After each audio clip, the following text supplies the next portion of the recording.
working orders.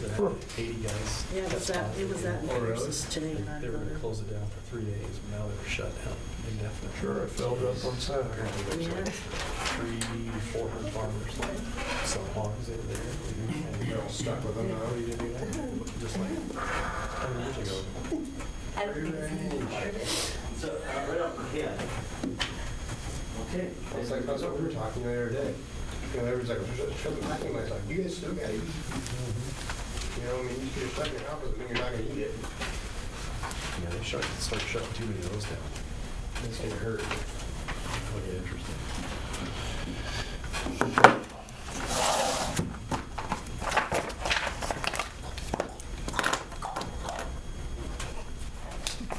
Does the volume on my laptop have anything to do with how much it picks up? No, but, well. It's not bad. I mean, it's good, I'm I saying. can adjust the mic sensitivity. I think we need to have it a little closer, honestly.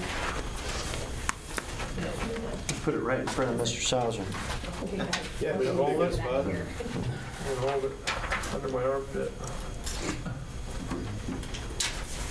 Put it on a chair in the middle of it. What do we got left? Not much. How long I gotta drag out this last You- one? you're right. I can handle that. There's only like 5 left. Sound good.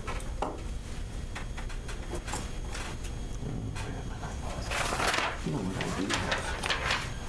One more thing for my website. Yeah.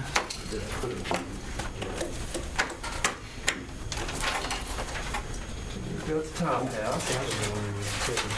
We got 30 out of 100. Pretty good for that. Pretty good. I had some cows that I bought that, you know, just looked like crap. Lost 2 of them. The cows, you know what I'm saying? Yeah, they left the one she cow this part of March. Out there today. Don't see anything in there. There might be 2 of them out of alphabetical order. We got some pretty ugly ones. All good. Thank you for signing. Corn, fat. No I problem. got, I put protein cups out there, and that brought them around pretty good. You know, like dispute anything. Music is probably. I know. Music, you know, paper music, that's what it's kind of dispute anything around that. Sure, it's so what it is. Hey, remember, it hasn't been too muddy in the yard. No, that place is great. Even that today, you know, it's snow melted. It's just maybe today, tomorrow, you dry. You're good, you're good. We used to feed in that first yard. That's why I got the ones that haven't capped yet. That would get a little iffy. It gets a little soft, you know.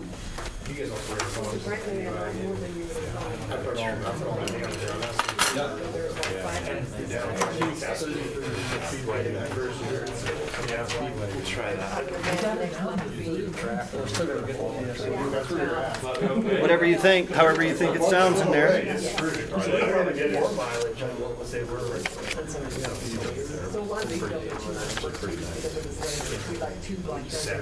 Oh, really? A couple of the bags for 2 months. Saturday.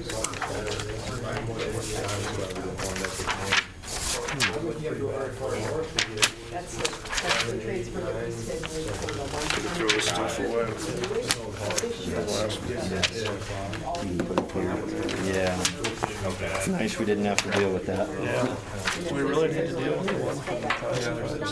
Yeah, if you're still gonna pay them. We're almost done. They don't sign it. You got another. Or then they're 2 weeks back. Yeah. All right. Have they said anything? I mean, have you had any conversation with them about that? Other than, they'll,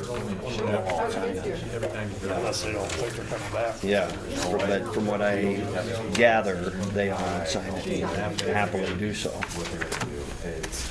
Probably wouldn't get all those cards. Well, I know. Buttering you up, Yeah. trying to influence your vote.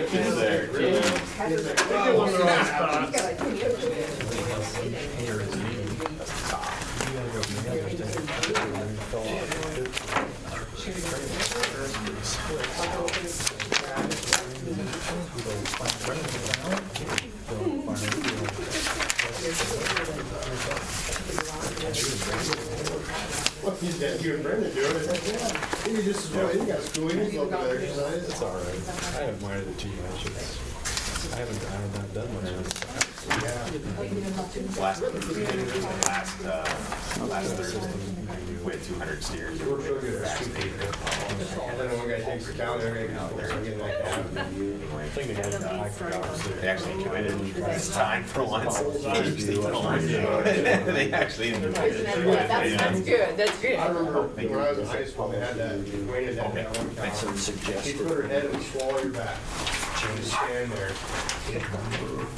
Bell her the whole time. And I'm like, is she gonna? She used one of those hand sanitizer pumps here. I put it over here, Cal. Oh, okay, it's fine. But I've also On the had corner your of dad- Krista's. And my dad said, oh, she just bluffing. Next thing you know, the two guys sat on the fence. Okay, how we doing, Mr. Sauer? Ready to roll? Yep. Okay, so close the doors.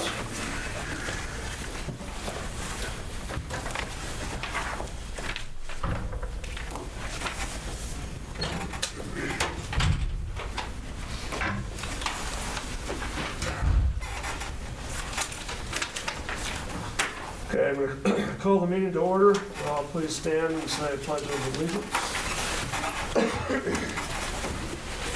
I pledge allegiance to the flag of the United States of America and to the republic for which it stands, one nation, under God, indivisible, with liberty and justice for all.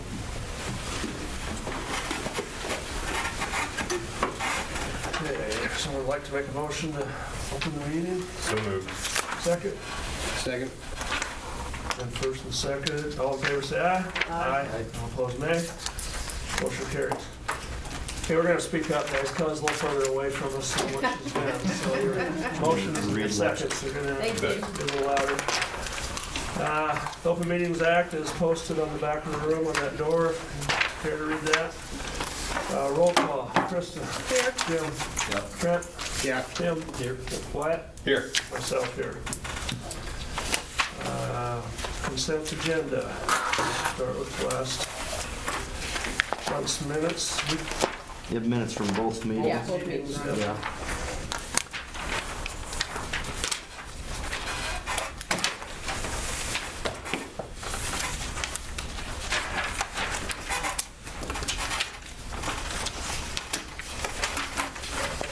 That seems like a long time ago, last monthly meeting.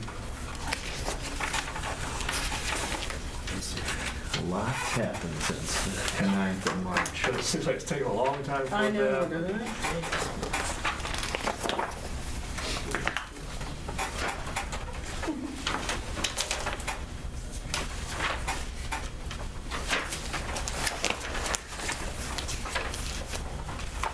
If nobody has any questions on that, we'll move on to the financial report.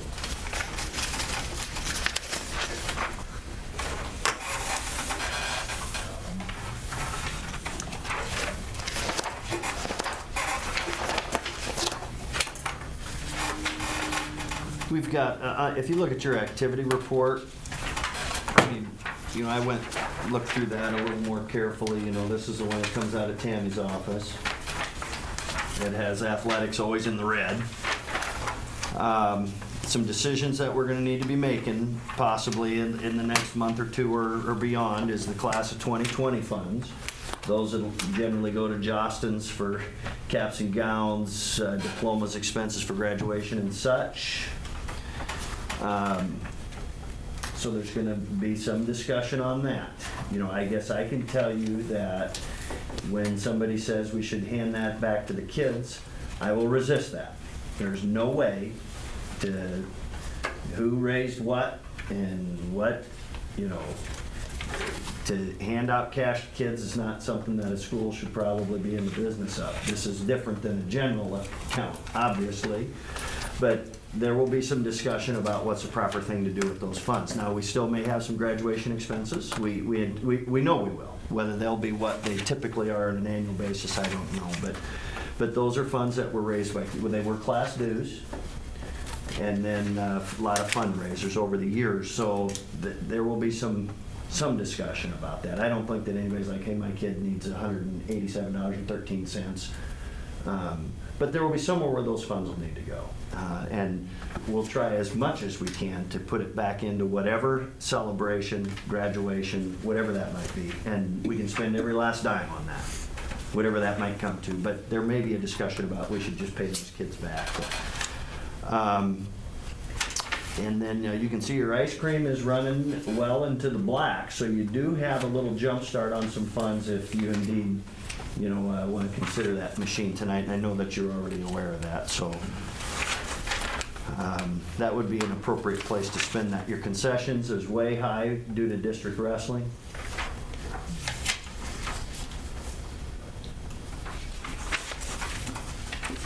And then we always have that nice chunk of interest, which you can, that can go, Kella, where do we generally spend that interest? Well, it depends on, she'll allocate it within some of the accounts that need Okay. within here. That can, we subsidize the athletic account, or the activities account, through the general fund every year, primarily the athletics. The interest that just comes from your CDs can go wherever you want it to go. It helps keep the whole balance here is 116,000, but, your CDs are generating some good interest for you. Yeah, I just think if there was, interest was Yeah, anything at all. yeah, and interest is pretty low right now.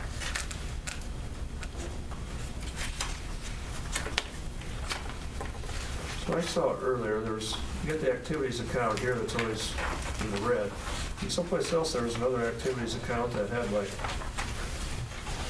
a whole slug of money in it, like 20-some thousand or something, but now I can't find that other one back here. It was in the breakdown, the specific breakdown.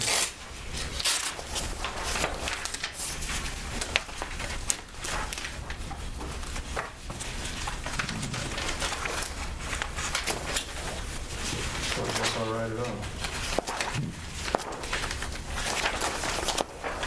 Okay, anybody have any questions? We'll go to claims if not.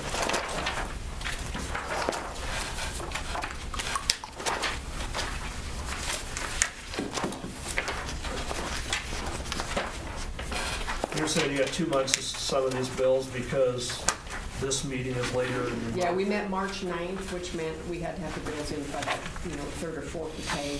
We had an extra week this time.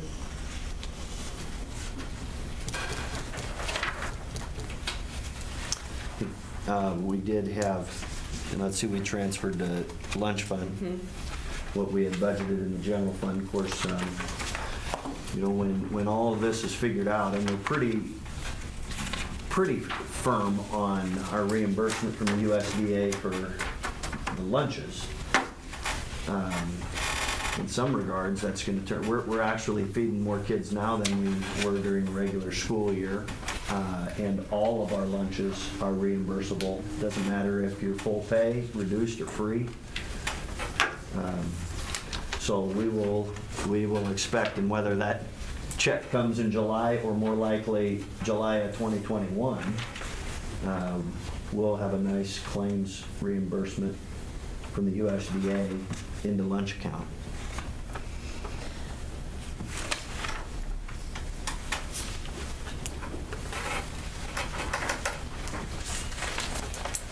Wyatt might donate some beef just to get the price up for those lunches.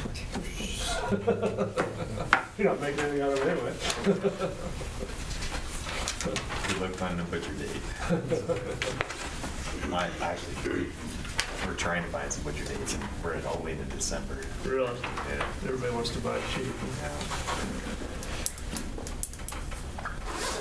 Okay, there's no questions. I'll entertain a motion to approve the consent agenda.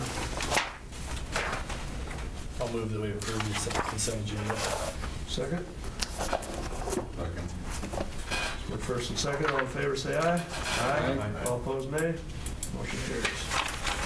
Okay, discussion items. Review board policy series 415. Okay, so I just have four of these policies to recommend some updated language, starting with 41501.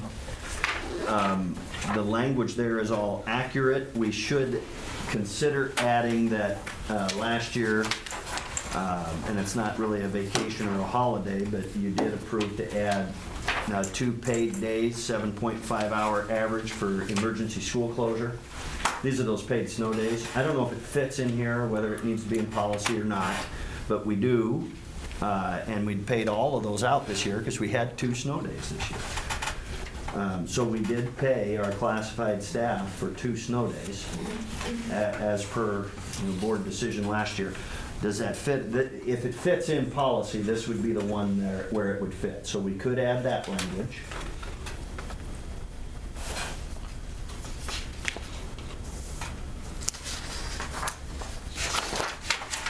And then on 41502, sick leave, we should define family. We don't have who you can take sick leave for. And so I have that, kind of bold for you, shaded bold on the handouts I made. We would just include it at the end of that first paragraph. Families defined as a spouse, siblings, children, and parents of the staff member or his or her spouse. And it defines who you can take sick for, paid sick leave for. That should be in there. So are step kids considered in this? Yes. I would think stepchildren would be considered children. But that, they would be covered under one of They would these? be covered Would we need to add under that? children. They'd be under children. Yeah, sure. I don't have any language suggestions for 03. For 04, it says 1 day, that should say 2. The board did approve 2 personal days a year or 2 ago for classified staff. There's a spelling, or a second paragraph says part-time employees with receive. There we go. Good eye. Which receive. That's that Randolph Cardinal education right there, paying off. I knew it had to be wrong because that's the way I had said it. And then on 41506, we should strike that last line as we did for the certified staff, that the employee will return to work within 1 hour. Yeah. So those I think are reasonable revisions to the language, and so that would require, the last one is statutory, military service leave, and so we're just following statute. So we would need a motion to approve those policies as read. That, you do that, that'll be in the action item. You can do it now. It's not actually an action Okay. item, Okay. but you can do it on a discussion item.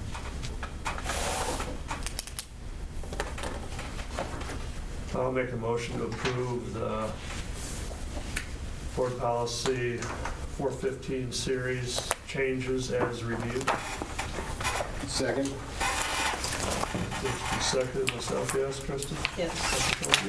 Brent? Yes. Tim? Yes. Yes. Motion carries. Do we keep these, or are you gonna give us different ones? I will give you new ones. Okay.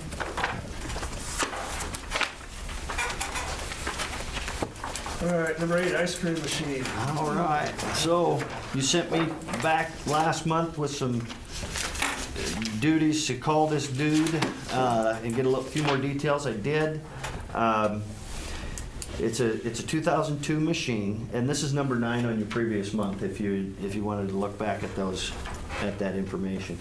It's a 2002 machine. He said what we got last was a buy as is. What we got last time was buy as is. These machines that he sells are totally broken down, cleaned, and reassembled with new parts if they need them.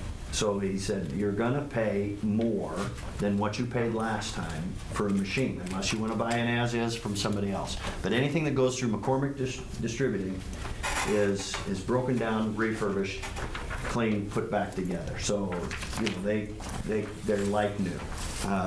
So he says normally this would be a $12,500 to $13,000 machine. And the price is still good, even though it's past the date of No warranty. March 31. No, standard warranty is 1 year, parts and labor. We can upgrade it. obviously, we can sure pay more to upgrade it. So you've got $2,500 in the ice cream account, so this would be a $5,000 investment. And we started, what the first one cost us, about that amount? What we bought it, Gosh, 5 or 6 maybe? I don't think we'd have paid 85, but it was Yeah. more than what we thought a machine would cost, and then it came and we were not real satisfied. So we turned out that it was a good machine. Right. Good. But we paid it off, how long have we had it?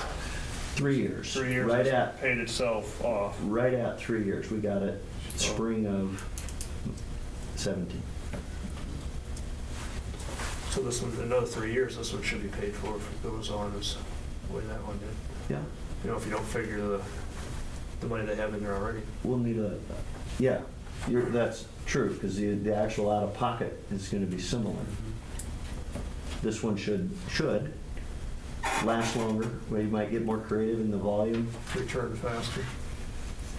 You just had to put a bunch of money in the other one though too, right? We Or didn't. didn't? No, Just we paid haven't it up. invested in that one. It's just, Chad's just babied it. So, Unless you were interested in buying it, then we'd do a No. bunch of stuff. it's like new. It's like new, yeah. You bet. What do you Barn do with the old find. one? Say again? What's the plan for the old one then? I don't know. That Is it I- just junk? I mean, is it pretty much? Well, I think it still turns out, it's just, if somebody isn't probably like Chad, who will take care of it, then it's not gonna last for somebody to say, I'm gonna stick it in, in wherever. I don't know. It's not worth much. It's worth what somebody will pay. If you had 2 people who wanted it, then it's worth more than we'd imagined, but. Pretty nice donation to the senior center. Could be.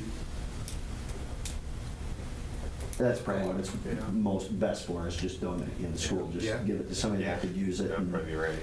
you know, The Hope we community. don't make buyer it bad. beware. Yeah, I was gonna say, yeah, with the disclaimer attached to it, yeah, as is. Could they use- We can help out their diabetes then. Could they use something like that though, where it has to be used and cleaned? You can't just be left on all the time? This one can't, I don't Right. believe, because the product, this one you can leave on because it'll keep the product cool, cold, frozen. This one won't do that. That'd be more for a big event where you sold a bunch and then, Yeah. Plainview Clown Days, you know, people donate it to them, if they want to set it up on Clown Days themselves. Donate to the chamber or whoever, I mean, school's a member of the chamber. They probably get Chad Gument to run it.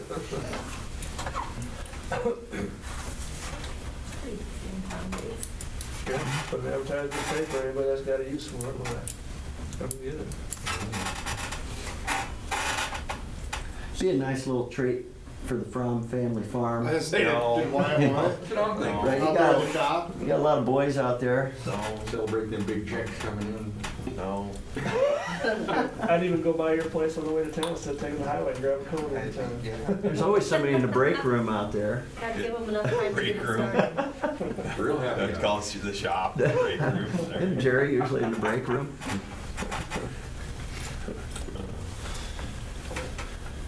So you don't have that down in the action item either, so if we wanna, or do you wanna wait till next month to, No, probably shouldn't, because we are past the yeah, deadline on how long he said he'd hold it. does anybody have any discussion they wanna? For or against, indifferent? It's like the numbers work, if you ask me. I mean, It's been a money-making deal, I think it's, I can give you a good investment. yep. yeah, somebody like to make a motion. Make a motion to purchase the machine. For the amount of, 85. Yep. I'll second. okay, so first and seconded, Wyatt? Yes. Tim? Yes. Sam? Yes. Secretary? Yes. Kristen? Yes, Myself, yes. Motion carries. We'll make sure we put in the minutes that we have 2,500 invested from the previous machine to put towards it, so it's really 5 out of pocket, so to speak. what are we gonna do about giving it away? Advertise it, or what do you wanna do? Put it in the paper, I mean, we don't want to charge, do we? Just anybody can use it? Well, do you want to do a sealed bid or do you want to donate?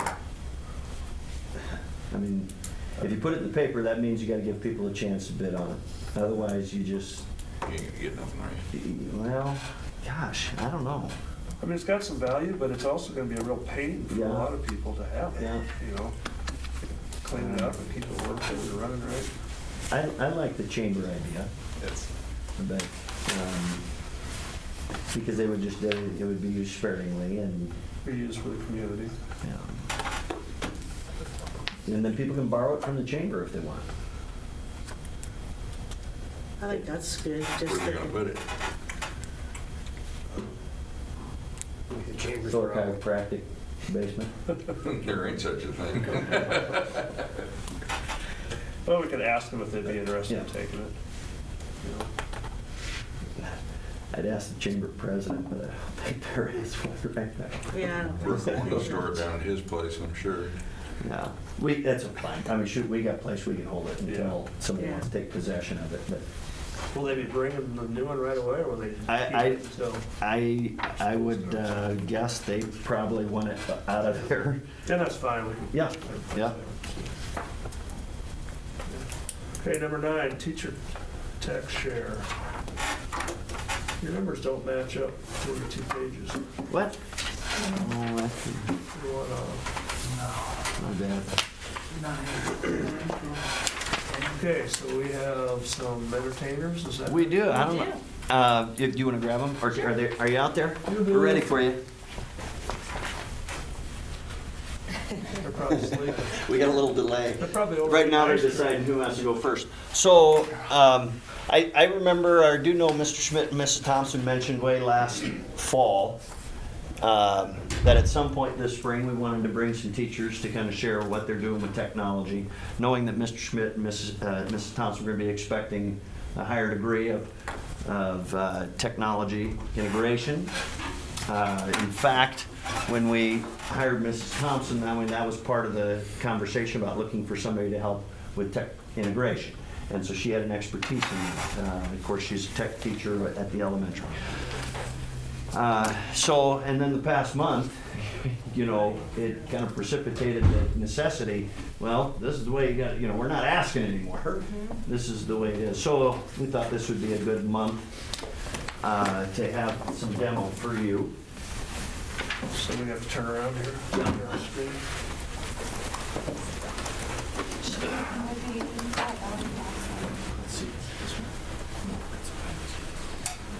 There you go.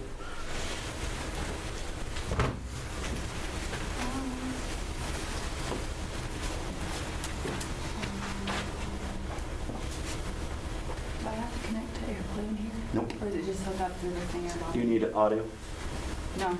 Okay. It should, it's thinking. What do you want me to sing? 6 feet away from you. You want to Okay. stand up here by the screen? Tom I don't have Sauser. to. We need Tom Sauser because You guys gonna say?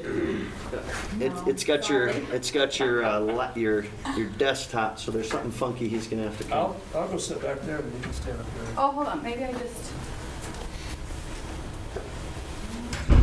Shit, so did I open? You're fine. Yeah. You guys just gotta change the setting. It's a, yeah. Sorry.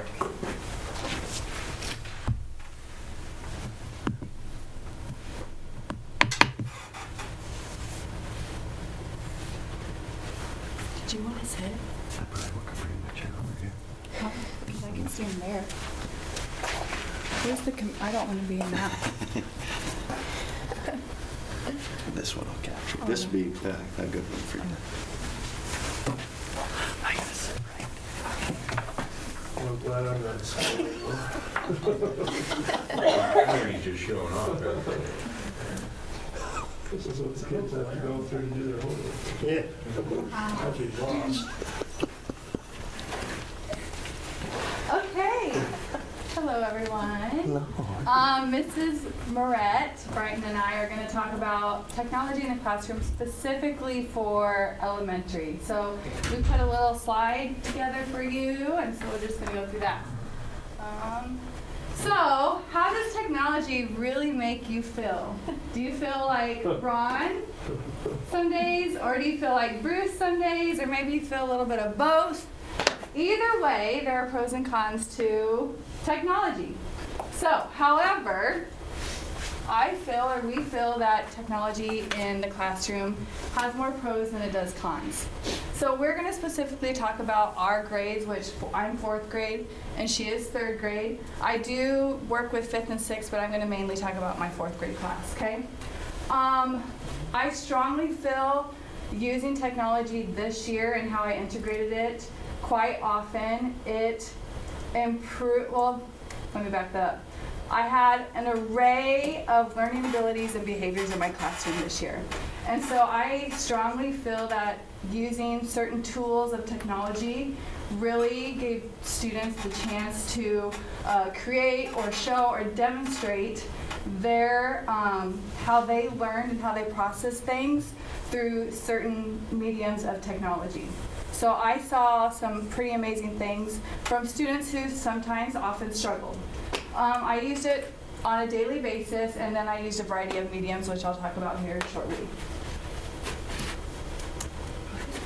Okay, so these are questions that I have asked myself, or I have been asked when asked about technology.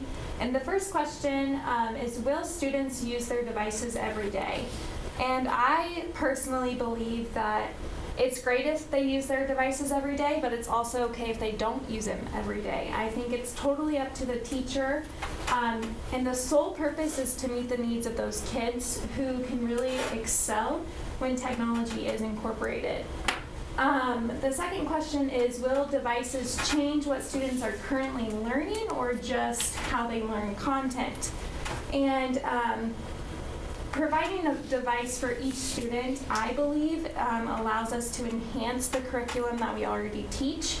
So it provides extended learning opportunities for those children who need them. And it also teaches students really good technology skills that they need to succeed and be great digital citizens in society. Okay, so I'll let you continue with that. So these are just some of the problems we have run into due to sharing 2 carts of computers between 3rd through 6th grade. For me, scheduling is a huge deal. I know that I personally have not incorporated technology even when I wanted to, just because I knew scheduling would be a little bit difficult. Assignments definitely take longer to complete because we're having to share between so many grade levels. You have to have a routine in place for getting a computer. So I found it was difficult for me to manage students when they are walking down to the 6th grade hallway, and I need to be in my classroom managing my students, so we ran into issues there. Also, having carts that are shared between so many classes can also cause a disruption to other classes. You always have a few students who want to mess around and use that time to hang out. And then I think it's so important to incorporate technology starting in 2nd grade because it builds their ability to log on to a computer, know how to get into Chrome and use the tools, and so it's nice when everyone has the same opportunity to access technology, just so we're all on the same page. Okay, and I agree with quite a few of what she said. Scheduling was a problem with my 4, 5, and 6, as we shared 2 carts along with Mrs. Moret. And then 5th and 6th basically had, each kid kind of had their own computer. So they would log onto a certain computer, and their log into like Google Classroom would be on that, like saved on that computer. So when it came time for my classroom to use those computers, and another student from 6th grade was wanting to use that same computer, they would be coming into my room to asking for that computer when we were working on an activity. So that was kind of a thing I ran into quite often. And then between 4, 5, and 6, just kids not putting them back in the carts or leaving them in the classroom. So there's misplacement of computers in different rooms. So we're having to go at the end of the day and find where they're at. So one of the main things that I used in my classroom this year, and I'm still using it right now, is Google Classroom, which is a web service allowing students and teachers to create, distribute, and collaborate. So one of the things I did this year was right at the beginning of the year. Super. Is I had students create story maps based on a book we read. So this gave the student an opportunity to talk about the book in a different way. So it gave summarization, it gave setting, it gave plot, and then they were able to add pictures where they thought was necessary. This would be the old book report, right? That Right. we would have, that I was So you supposed would, to like, write in the type out- past. Yeah. Okay. Then we also did in grammar, we did a T-chart, common and proper nouns. This is on Google Drawing. All of this is on Google. So students had to common and proper nouns. They had to use pictures and they had to use words. So that was the way they did that. And then they just, once they're done with that, they just submit it on there, and then it shows up on my end that they did the work. So it's really handy. And then currently, I'm doing videos twice a week called Between Two Plants with Mrs. Sauser. And so I post these twice a week, and it's just like me. We need me just having audio. fun. We need audio. And it's just like me giving reminders of what students need to be doing, giving important information. And Me dancing. I'm always grooving out. And then like on Tuesday or Thursday I talked about fact and opinion. So I talk about a skill, a concept for 4, 5, and 6. So just a fun way to still somehow interact with students. They can see my face and yeah, still kind of make it like a classroom vibe. Do you get response back from the students after the? I do. Yeah. Some funny responses, might I add, especially from parents too. There was a parent that said I said bye on a thing and he thought I was live and he was like saying bye. And so, and it was, I'm not even gonna say who it was, but anyway, so, this is me jamming out to Dr. Arlt's Rocky theme song. Yeah. You should be doing push-ups. That's not how Rocky does Right? it. That's okay. Okay, moving on. Go ahead. Okay. So, 3rd grade, I did a huge research project, animal research, and what I did with that is I made sure to always incorporate the paper pencil, but then I made sure that they also knew how to present to an audience, and they had created a Google slideshow. So again, I assigned this to Google Classroom. And then this is something that they presented and they created. So they made their project come alive, and it was pretty amazing to see them create this and talk about it. So that was a lot of fun. Another thing I do in Google Classroom is weekly vocabulary. And for example, they basically just write the vocab word, they get to add a picture.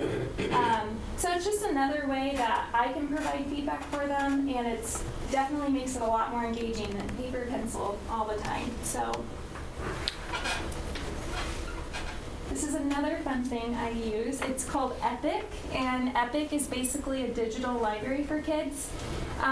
It's full of fiction and nonfiction stories, so it really does try to meet the needs of all students because I can research different AR levels and assign those books to those kids. There's read to me books, so kids who need a book read to them is very beneficial. There's videos on there, so how-to videos, there's audiobooks.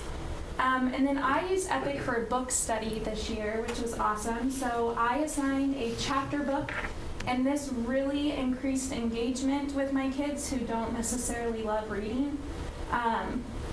They had to use technology, so they read the book online, but then they had to also use paper pencil, and they would answer about 4 questions per chapter. So it was a fun way. Everyone was able to participate because everyone had a computer during that time and everyone had a copy of the book.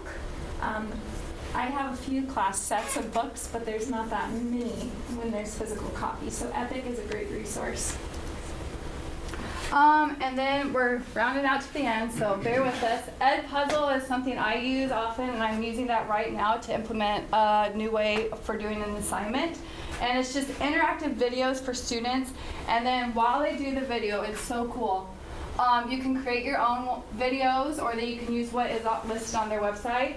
So we read Anna's Blizzard in 4th grade, and it was based on the Blizzard of 1888. Well, here I found a Blizzard of 1888 video, and then down here you have questions. So when they get to a certain point of the video, it stops and just asks the kids questions to make sure they're listening, understanding what's going on in the video. So, and then you can, at the very end, so they're asking the question about what they just listened to or watched. And then at the end, you can see how well they did. And I use it a lot. It's awesome. One of the cool things about Ed Puzzle as well is as they're going, it actually shows them whether they got it correct or not. Right. You see that you can see their progress as they're doing the video. So very cool. Okay. Cassie? ClassKick is an awesome tool that I've used in the classroom and I've used during this time of them not being in school. And I can create and assign and basically grade a paperless assignment. And what's cool about this is that students get to work at their own pace and they can receive help immediately from their teacher. So there's actually a tool on there and they can raise their hand like they were in the classroom, and I can go in and I can give them feedback right away. I'll show you if I can click on here. Oh, well, okay. But I was able to even put my voice on there and give them feedback. I, this past week, did one, and they were able to read to me so I could hear their fluency even though they're not in my classroom right now. So that was just an amazing tool. So I really enjoy ClassKick. And then lastly, Zoom and Google Meet, which a lot of us at the upper elementary are using this currently right now, and the staff is. We have our staff meeting through Zoom, and then every week I meet with my 4th graders through Google Meet, and we just talk about what's going on in life and how everybody's doing. And last week, Jackson Thompson gave a report on bagels, and so I learned about bagels. And so just a new way and a fun way for everybody to see each other and catch up and answer questions and, yeah, make sure everybody's doing. And then I asked a couple of my kids quotes, and one said, my favorite is Google Meets. I also like to email teachers when I need help. It is easy to work with. I like technology and computers because it is an easy and fast way to look up information. It's fun to use in school because it is pretty easy. It is a pretty easy way to get work done, and it especially is helpful at this time with having to do Google Meets. And she went on to talk about more of why she likes technology. So that is it. And then lastly, we also use iExcel, BrainPop, Pear Deck, GimKit. I did Spheros this year. They're little robots like that you actually use on the iPad, and you make this little sphere like move across the floor, and it's like a coding mechanism and a learning tool as well. And then you use Kahoot and then quizzes. So yeah, it's really yeah, lots of cool media. Used to be number 2 pencil and a steno. So that's all we have. Big Chief. Thank you. Yeah, thank you. And a number 2. Okay, Mr. Sauser, I think we have one more. Draw the picture too, that'd be terrible. Mr. Sauser, I think we have one more presentation. Oh, up here? Yeah. Thanks, ladies. Thank you. Thank you, gals. You're welcome.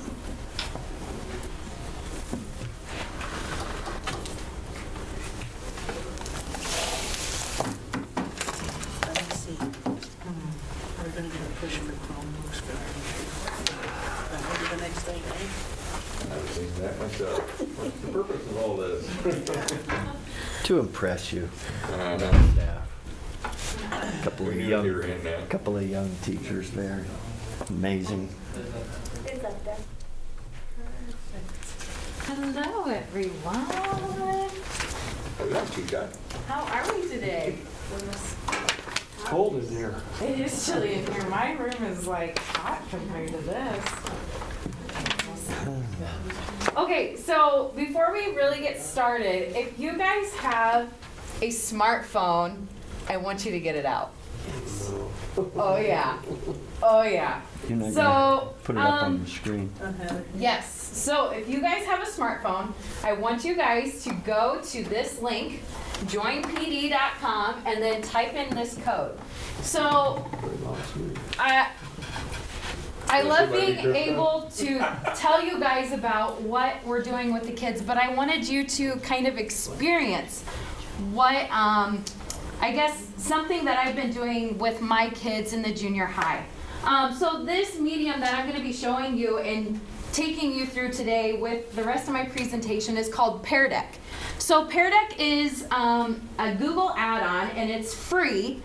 There's different versions of it that do cost money, but what I use is just free for the kids. And it just makes things interactive. And I'm not just standing up here and telling you this is what we're talking about.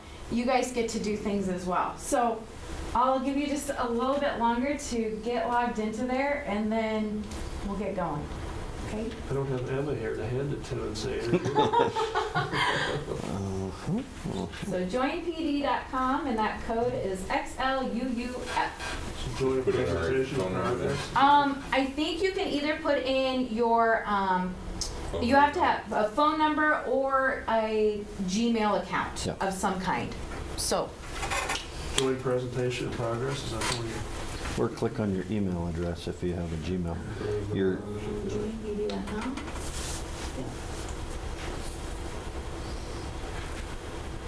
There you go. Yeah. So I've got 6 students in here already, and I'm gonna kind of show you from the teacher standpoint too, some different options for the kids as well.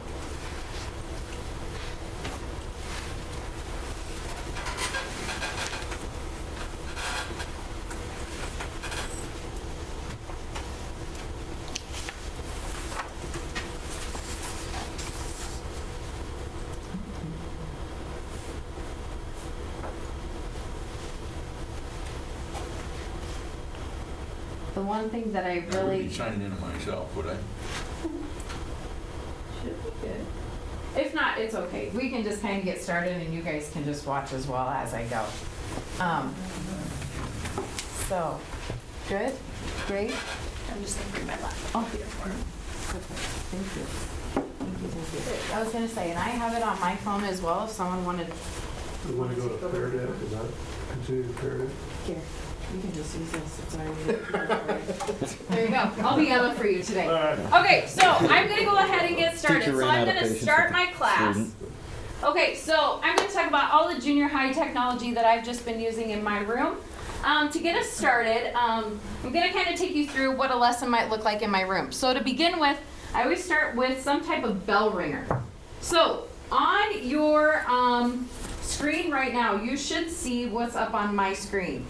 And with that, you will have different options as to draw, or you can type.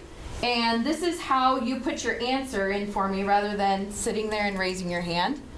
And what's really fun with this is I did this with my husband, and I'm starting to figure out that he was that kid in school. And with this technology or this medium, there's an option where I can lock screens. And so then that kid can't be that kid, which is great. So I'm going to give you guys about, 10 more seconds, and then I'm going to show you kind of what this does. You're supposed to be answering this? Oh, yeah. Okay, so I'm going to lock your screens, and when I lock this screen, I can show your responses. So what's kind of fun is it makes it completely anonymous through all of the kids, and so nobody feels like, oh, I had the wrong answer or anything like that. So, so we had that kid for a while who, maybe it's a mask or a smile. So these are just some different things. Patience and ice cream, absolutely. So this is just kind of a fun way to show what the kids are doing with this technology. So I'm going to go to my next screen. So a couple of things that I want to talk about. Pear Deck and what I'm doing with science and math, Google Classroom, and Clips. So Pear Deck is that free add-on for Google Slides, and it just makes all of my presentations interactive. If you guys look at your screens right now, there's an option to the side where you can actually add in an answer. So that's just another fun way to be interactive with the kids. This is one thing that I did for science towards the middle of the year. So we were talking about different layers of the earth. And then what you get to do, you get to just draw a line as to where each layer is. And what's really nice about some of these pre-made slides already is it differentiates for all types of learners.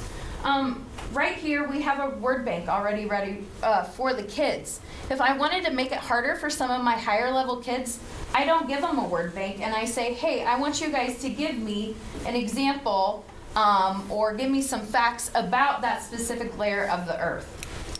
So when we got done with this, the kids had to make their own layers of the earth. And I wanted to just show you the variance of things. So I had a student who went on Minecraft and made their layers of the earth. So they made their own type of world on there and did more technology with it. So that was kind of fun with what the kids did. Okay, so kind of math related now. So which of these doesn't belong? So with math, we do a lot of what I call math talk. So I give them a prompt like this, and it says, drag the dot as to which one of these you think doesn't belong out of the 4. So you guys can go ahead and drag a dot as to where or which shape you don't think belongs with these 4. And I'm going to lock in screens, and I'm going to show the responses. So I had one person say that the rectangle doesn't belong, and then I had multiple dots say that the pentagon doesn't belong. And from that, we can have the different conversations of why do you feel that way? Why did you think this rather than that? So just different ways of the kids being able to use that technology to show what they feel, what they think, and what they know. Here's another example of my kids actually working in class with Pear Deck. So we were working with rotating, reflecting, and translating different geometric shapes.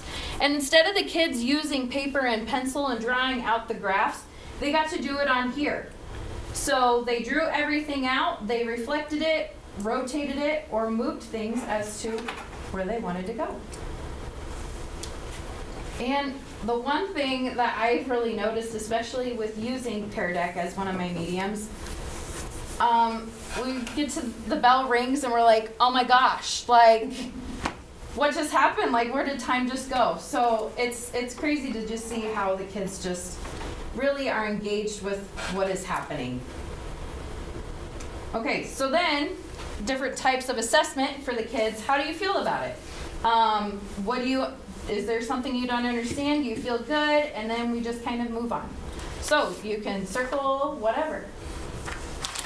Okay, so Google Classroom, Mrs. Sauser and Mrs. Moret, they really touched on that with what they have been doing. I just wanted to go through and show you some of the things that I've been doing. Since I don't have the kids right now, one thing that I've actually been kind of chatting with Mrs. Mosel about, so her and I have kind of been going together on some things. She's doing a book study right now, and I'm trying to pull in different ideas from what they're reading and capitalize on those things. So one thing that I did this week with my kids was they had to reenact a scene out of the book that they are currently reading. So I wanted to just show you guys one thing that, or one video that one of the students did. And it was fun because a lot of them got moms and dads and sisters and siblings all involved. So just something that the girls put together. Chapter Hitler's birthday is 19. Did you get in yet? It was the Nazi party. I'm pretty sure they've forgotten all about me. Did you try again, even though with all those mistakes you made?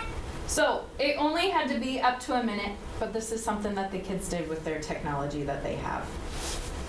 Okay, math. with Journeys, another thing that I have been doing with them, very similar to what Mrs. Moret has done with vocabulary. You give them a slide, you say, here's the word, give me the definition in your own words, and then also provide a picture of it, rather than just writing everything out. Just something fun and along those lines. Okay, so math, I have really been utilizing IXL. I know the district just got it this year. Phenomenal.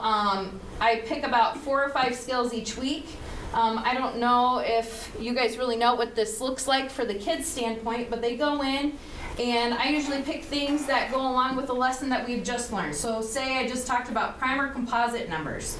So the kids go in and they, forget it. So they go through and then they just provide the answers and then they have to get up to a SMART score up to 100.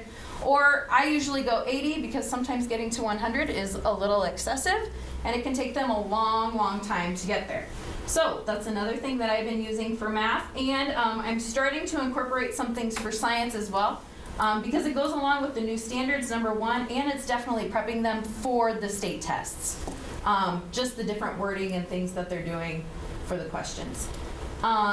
Science as well, I've been changing a lot of my PDFs into assignments for the kids, and it's called Doc Hub. And if you have any kiddos that had me for my my exploratory reading class, you just take this PDF document and it actually turns it into an editable document for them, and then they just go through and they can type in their answers, which is pretty cool. So I can just type that in and then put in my answer right there, and then they submit it like that. So that's something that I've been doing for science. I've also been using Quizlet, and I know Mrs. Darnell's going to touch on that as well. And just another assessment piece for the kids. And okay, so the last thing I want to talk about is Clips. Clips is for your iPad or your iPhone. The kids can literally make their own movies. So one thing that I did for science is, instead of the kids actually having a test, we were talking about different types of forces and motion, and so I turned their test into a project. So I'm going to show you one project that the kids did. This is Reagan Schultz, and another nice thing is it can be as differentiated as you want. So kids that feel like they're masters of it, they can go above and beyond, or we have kids that are just kind of at the basic levels, they can do what they need to do as well. So here's just a fun little clip.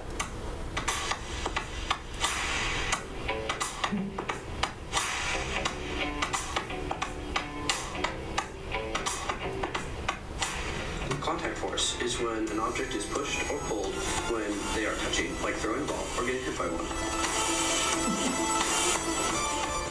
Non-contact force is when an object is pushed or pulled without getting touched by another object, such as when a marker falls to the ground. So, as you can see, just the different things that the kids have done. And the student made this. I did nothing. I just showed them this is what it is. Have fun. I'll see you later. And it took them a class period to make this. So 50 minutes, which is amazing. So I believe that is it. I would just say, just to kind of wrap things up, some issues that I have definitely had in the junior high. I consider myself very, very blessed to be in the classroom that I'm in, because the computers are literally just right around the corner for us. But even with the computers and everything just being right around the corner, I would say I'm losing probably up to 7 minutes of class time when we are using that technology. Mainly because they have to go get it, they come back in, they have to log in, and then at the end of class they have to log out, they take it back, and then they come back in before that bell rings. So I think that's kind of been the biggest thing, and also some scheduling things, just because everybody's wanting that technology, and then sometimes we go in there and the computers we checked out aren't there, and so yeah. But yeah, that's all I got. All right, thank you so much. Thank you. You got your phone back? Sure. You got kind of a naughty text from your husband. Did you respond? Yeah. My gosh. You're blushing. That'd be really good coming from a master's degree. when I was scared. Well, I promise I won't make you do any coding or anything like that. Okay. I just wanted to make mine a little bit more focused on what I'm doing right now with our new learning arrangements and kind of what it looks like for me as a teacher and what it looks like just on a very general sense to the students at the junior high and high school level. Have all of you heard of Google Classroom or had some experience with it? Raise your hand if you've never really dealt with it. Heard of it. Heard of it? Yeah. Never really had to get into it and look at it. Okay, so the nice thing about Google Classroom, especially at the 7 to 12 level, is that we create a virtual classroom basically for each different class that we're teaching, so we can keep things separate and organized that way. I have a couple here that are not, of course, classes that I'm teaching, but I still use it as a way to organize groups that I need to keep in contact with. So once we set up the classroom, we had the students go in and join, and it was really easy because all of the students have a Gmail account right now tied to the school. So all of this is tied to that Gmail account that the school has set up for them. So I'll show you an example of one of my classrooms if I click on it. And this is pretty much what it looks like for the students too. If they go into their classroom, there's a feed or a blog, it's called Stream, up there at the top, where you can post instructions. You could put links to assignments here. So each of these with the orange tab here are assignments that I've created for them that have due dates, and they can click on those and it takes them directly to that assignment. We can have conversations on here. They can also go into this classwork tab and you can see the assignments and their due dates. Once they click on one of those, it gives the instructions, and like this one has a link to it here. So it's very organized for the students. It's a one-stop shop basically for each class that they know what's expected of them from each teacher. For me, it's really nice because I can see, if I go into the grade section, I can see what kids have turned in. This is not grades that go in on PowerSchool, but this is more of an organizational tool for me at this point. But I can go in here and see what students have turned in, things that I've graded, and things that I'm still waiting for a response on. And so this is like an in-between from what I'm expecting versus what ends up in PowerSchool at the end. So, Google Classroom has been essential, I feel like, in keeping up to date with what's going on. A couple of the specific tools that I'm using as a Spanish teacher and as a computer science teacher. This is the website that goes along with my textbook that I'm using in the classroom. And so many of our sites have been very generous in opening them up for teachers given this current, the stay-home situation. So there's been a lot of things that have opened up and been available to us that might not necessarily have been free to us in the past. This one I've had, but it's been another good way for me to keep my classes separate and assign things to my students, and they can go in and work on this online. This has been great for us now because as a foreign language teacher, one of the absolutely necessary things for me are to hear the kids talk and to have them do their own work. And that's one of the challenges that I've had not having them in the classroom, is making sure that they're 100% accountable for the work that they need to be doing individually.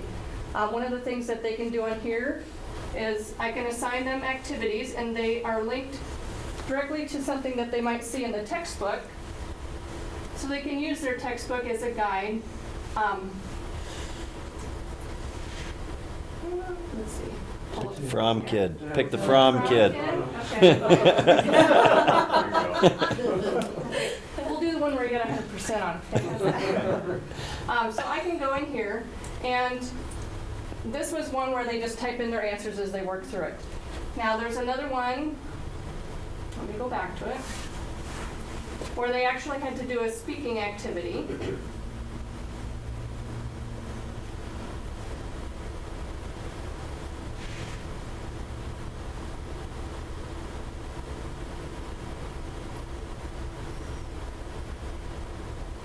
Okay, so they're given an example like they would see in the textbook here, and then they have to go through and do some speaking, and they record themselves right here with that exercise, and I can go back in and review them individually. Oh, my sound's not turned on, but that's okay. That is Tanner talking, and he did a good job on that. So if they're missing pieces, I give them the opportunity to go back and make up those points. And we have, like I said, we have to make them accountable, but yet be understanding that there's a limit to what we can do with the situation. I think he emailed you today, didn't he? Yes, we're working on getting that finished up. A few things he didn't understand, so. Yes, yes. So I appreciate that, yeah. And that's been the biggest challenge. You know, we're doing a lot of new things, and it's new for everybody. So it's a very big learning curve when we're throwing in 4 and 5 different sites, you know, to have them work on, just making sure that all the students know what's expected. And especially at the 7 to 12 level, where they've got 6 and 7 different teachers, not everybody's doing things exactly the same. So we're all working together, and I think it's been going really well. Before I show you a couple of the other sites that I'm using, I did want to mention just some of the pros and cons that I think to what we're doing right now. Some of the benefits, and I heard somebody mention this earlier, I think we're really seeing a huge learning curve on technology skills. We're seeing, maybe at the beginning we saw what kids don't know what to do, know how to do, that we sometimes take for granted that they should know how to do. You know, simple things like, what's a PDF? A lot of them didn't know what a PDF was until now they have to start turning their worksheets in as a PDF. So that's been good. It's been a good warm-up for them to introduce them into online learning and the college classroom setup. That's very fresh in my mind, what it looks like as a college student, to be accountable for making sure that you have your work done, make sure you're emailing your teachers when you have problems and staying on top of it yourself. Because it's different when you're not in the classroom every day and you can just ask the teacher as she's going through it. So that's been a benefit for them to learn that. And also they're learning to be very innovative.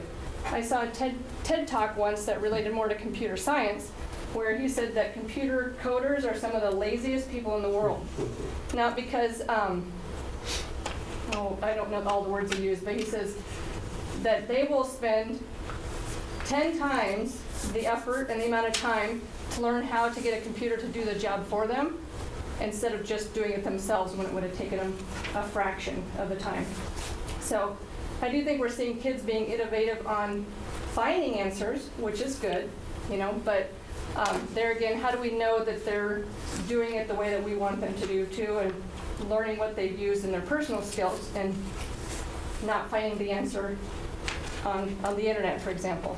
So as a language teacher, there's tons of things out there that they can use. Google Translate, other sites that they can use to give examples of how they should be speaking, words that they should use.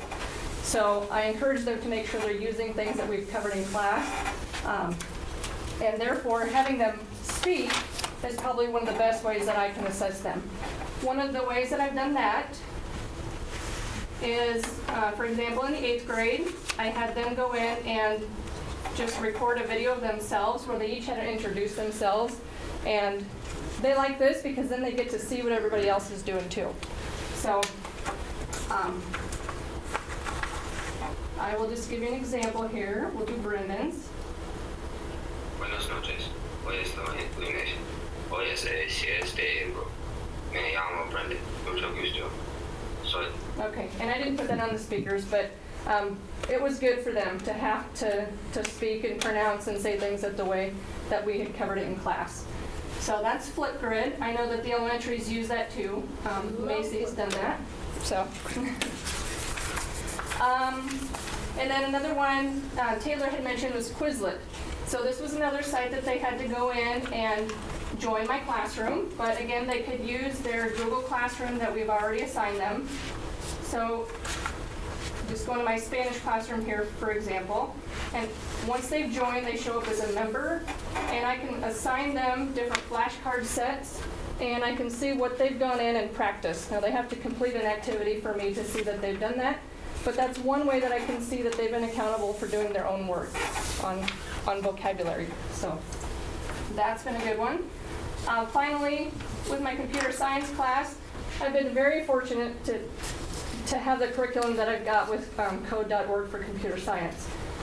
Because when I took a 1-week training session last summer on this code.org, it was grant funded, so it was completely free except for my time that I put to be there.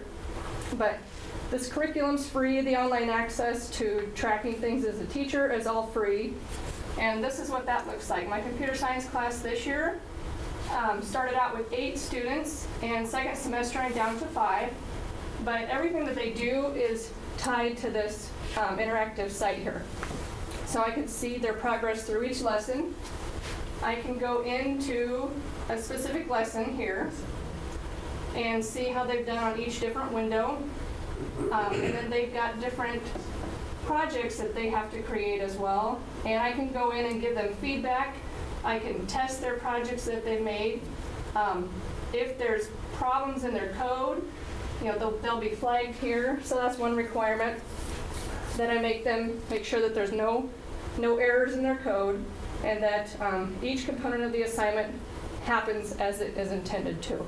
So that's been a good way to keep up with what they're doing in that. Okay. Do you use email to converse with the students mostly, or does each of these apps have a way they can talk to you directly? Like with the Google Classroom? Yeah, it seems like my kids they mostly use email.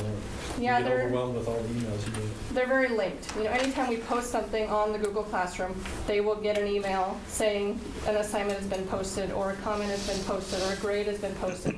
So yes, it does get to be a lot. I think you'd have a lot of emails. A lot, yes. Every time a student replies or submits or comments, we get emails from that too. So it is a lot, but it's not a bad thing. At least you can go back through and see if something's been submitted one way and maybe you missed it, in another spot.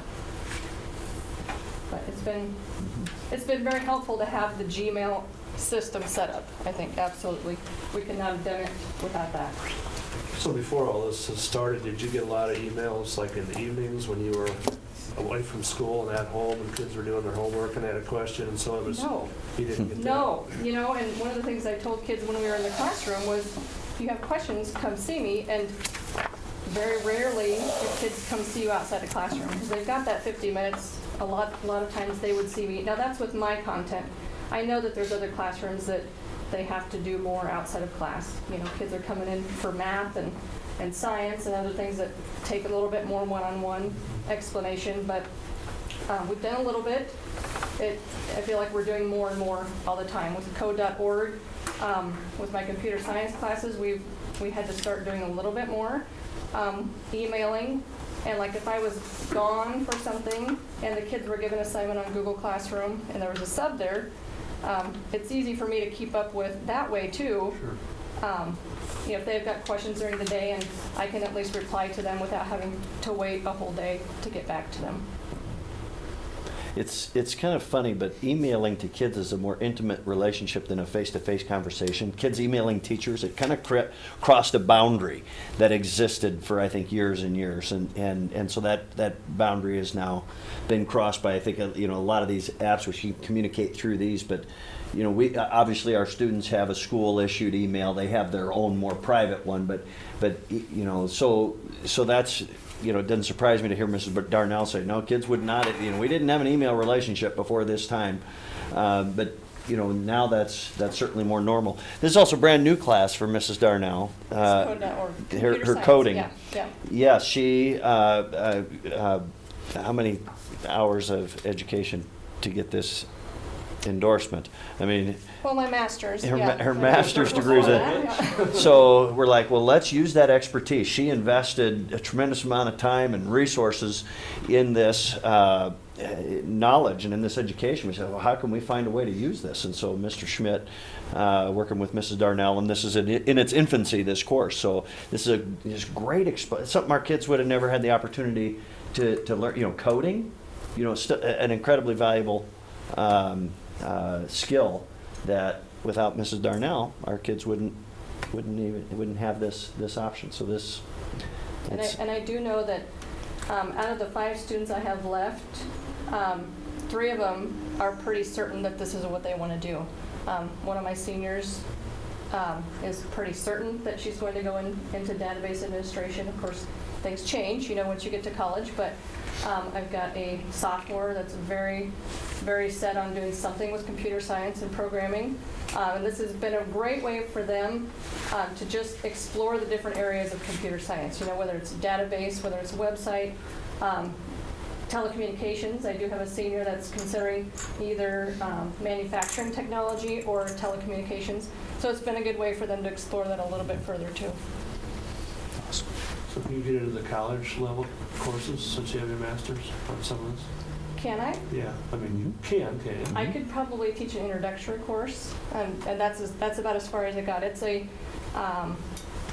master in instructional technology with an emphasis in information technology. So I am endorsed to teach information technology, but I would not say that I'm proficient in teaching, database and website development. I know enough to get them interested and to want to go on, but I want to keep learning myself so I can teach more too. You can't program your Blender. No, but I can tell you who to call. Thank you, Nicole. Yep. Yeah, thanks a lot. Very nice.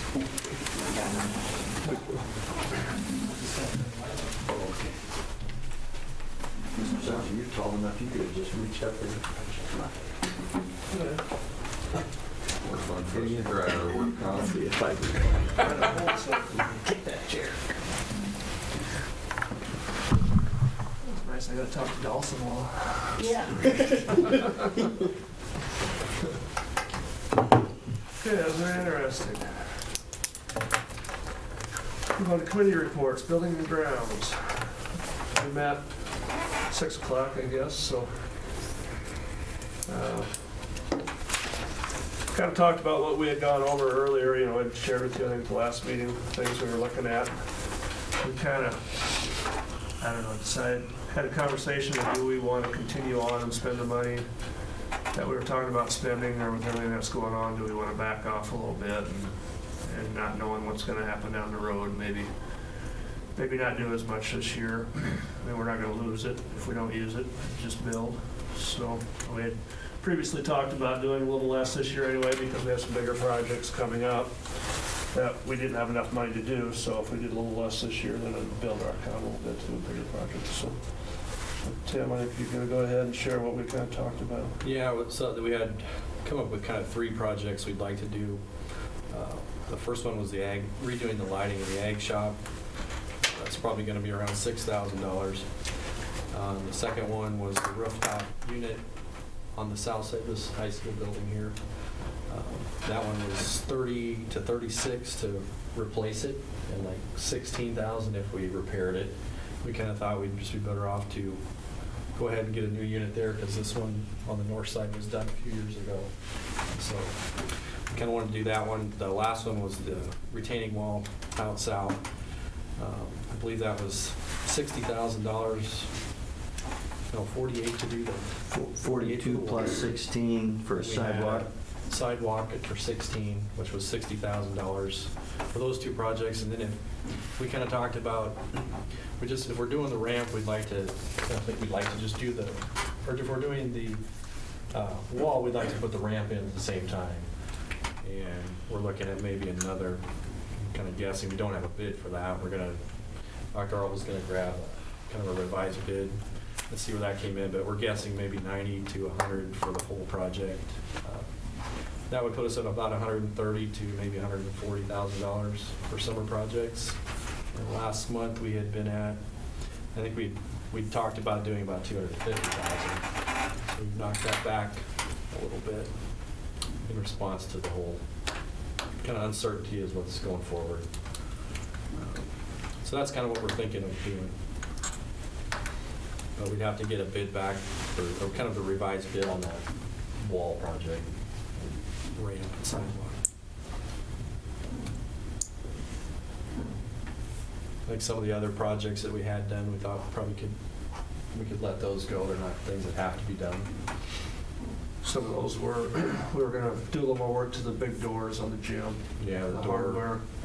Gym door hardware, the art room.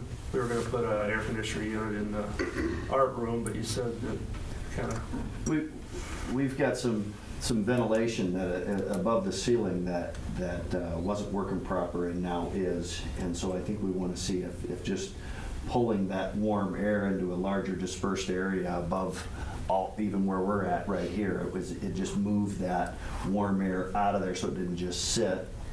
And so we want to give that a chance to work, and we can always come back and revisit that if our new art teacher is as uncomfortable in there as poor Mrs. Wacker was for a lot of years. But that one can probably wait too. We can come back to it if we need it.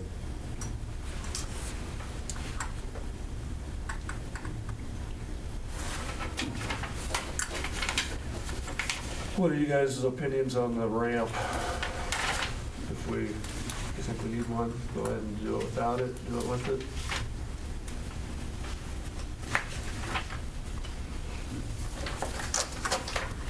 I think if you're gonna tear that wall out, if you're ever planning on doing it, now's the time to do it while you're doing it. Otherwise, you put a new wall up and then 3 years down the road, you wanna put a ramp and then you gotta tear that new wall out and redo it. Just we'll do it once and do it right and be done. You gonna bother with the wall this year? Do we wanna bother with it? Yeah, sit on it for another year. We can. I agree with Trent. I just think another year as far as how it would appear would be better. Just don't spend too much money this year is what you're saying. The other thing was, this might be the year to do it. They might have time this year. Was the only other thought. Is there's not a lot going on. Maybe offer them 30% less on their bid. We're one step ahead of you. That would change my mind. That would change my mind. Well, we can get an estimate on it with the ramp and see what it is and then make a decision at that time. That's rebidding the whole thing then, basically, and see if they can do any better. But you said a lot of those places are actually getting filled up too, so. Yeah, I on the wall itself, I requested 4 bids, had 4 people look at it, only 2 responded. And you have both of those, or you got both of those last month. One was with all the landscaping and such, and the other one was a simple poured wall, colored concrete, colored and stamped concrete, so it would look pretty nice. But it was without a ramp, so we'd need a little more expertise to come in and let us know what our options are on that, and distance and slope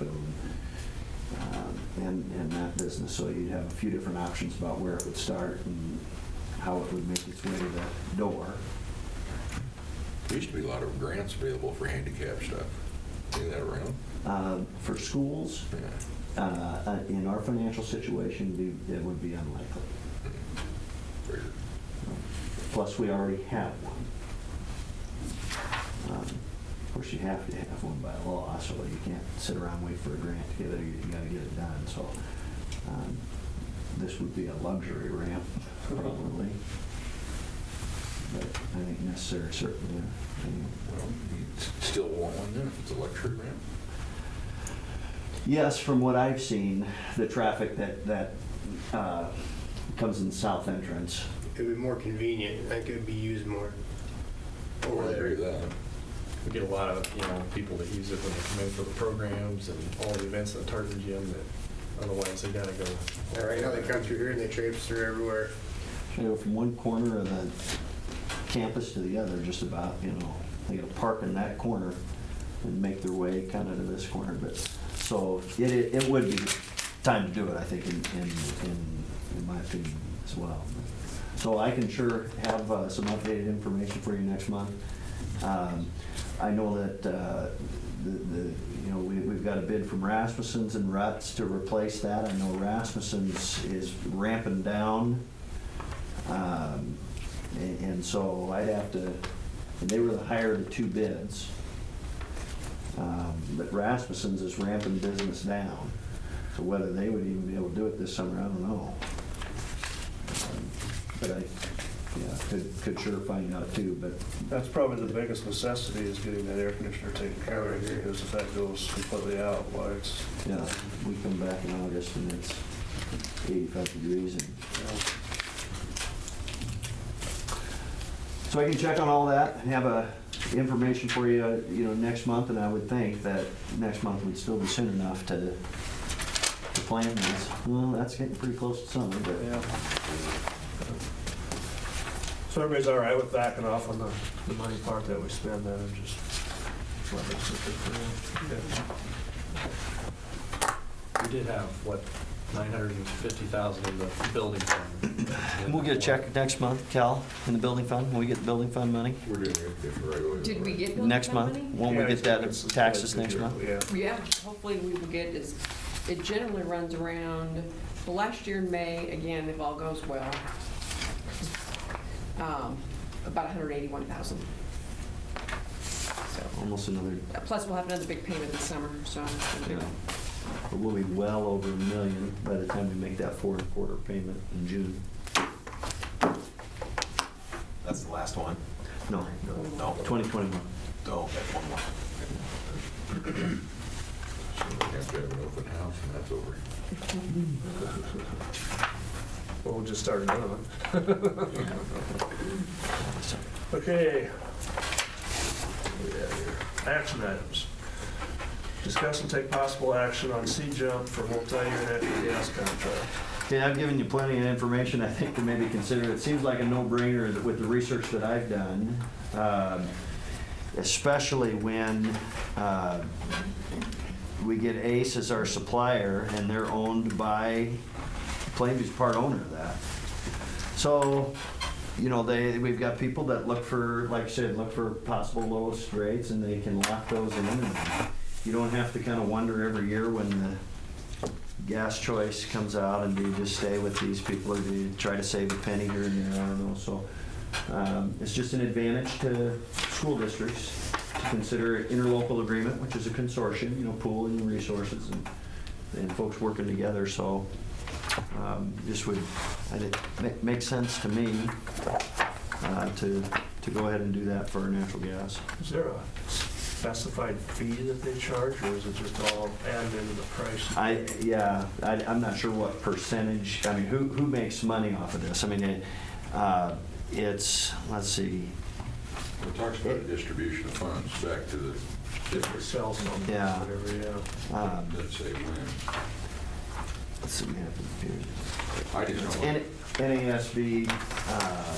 Do they do it themselves, or do they have a company that's doing this for them? They help manage it for the school districts. I mean, as a NASB obviously represents the school districts in the state of Nebraska, so I would think that they would always be looking out for what's best for schools. Right. What was that, Dr. Bill? Bottom page 4, fund termination of C-Jump existing personal real estate property, well as surplus funds shall be distributed among the existing participants. But doesn't say what. And that's 365-day prior cancellation you gotta give them. It's a 3-year contract, so when you're in, you're dead. Who does it now? Who picks our gas supplier now? No, we do. I mean, You mean who picks, who chooses? Yeah, I mean- Dr. Ross does. We've got Black Lady. At a year at a time. Yes. Just like we've had, and I've just kept this with the same one since I've been here. Have they given you any comparison of prices of what would have been, what could have been, what should have been? What would have, could have, should have been? Yeah, I mean, what what advantage? they could get us, you mean? I mean, I understand the situation of what it's at, but I mean, what are we actually getting for dollar to dollar versus what we're paying now? Well, it wouldn't exist if most school districts didn't feel that it was beneficial financially.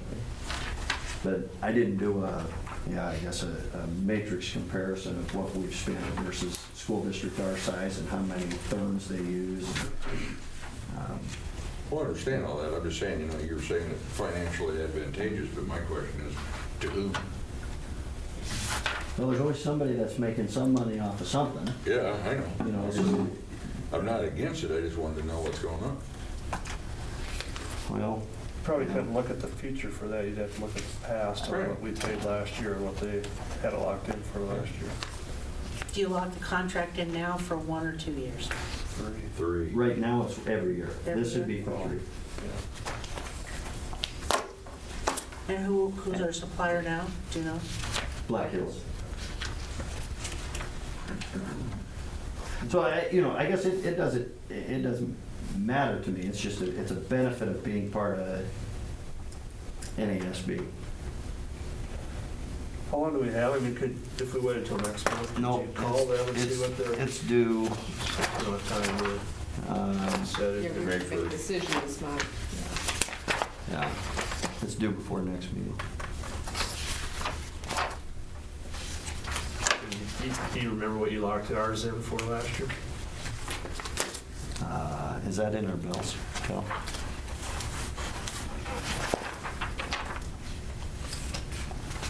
Thought they was gonna do us any good if we don't know what they got us. Well, our BTU factor is 1.0843. Got it, I mean, there's a gas pressure factor as well.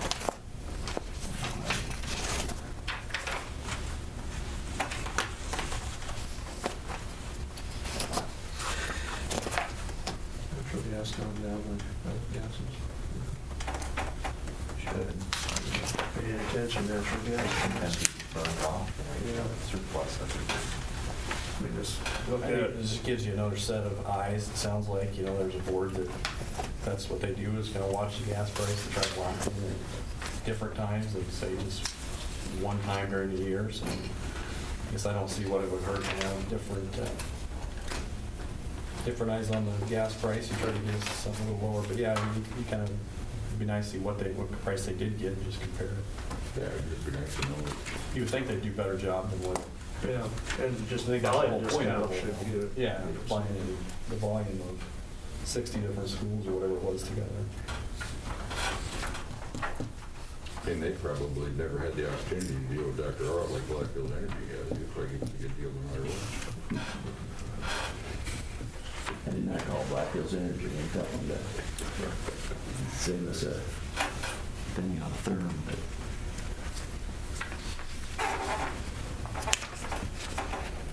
I don't know. Even if we do it, how are we gonna know whether we save money or not?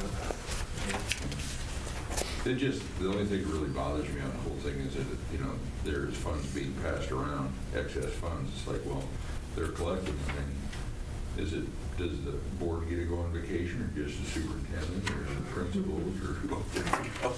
Well, I think the only way you get money back is if they go out of business, right?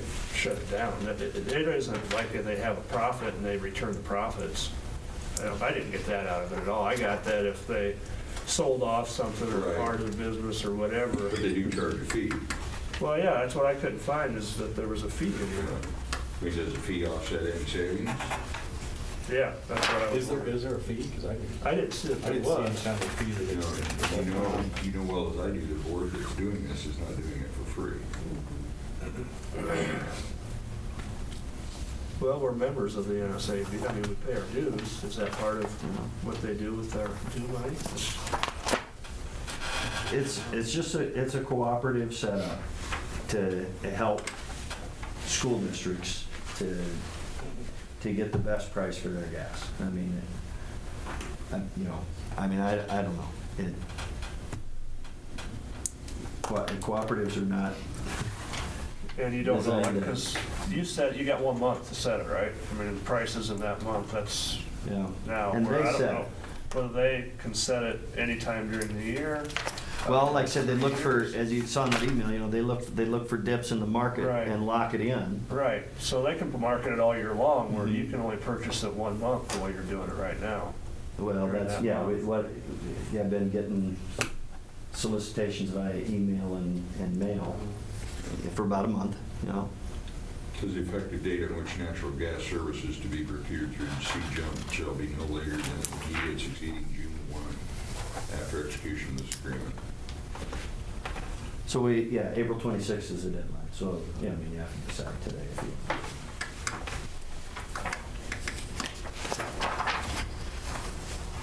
I get it, it's not something you're familiar with. But I think you're being a little too skeptical.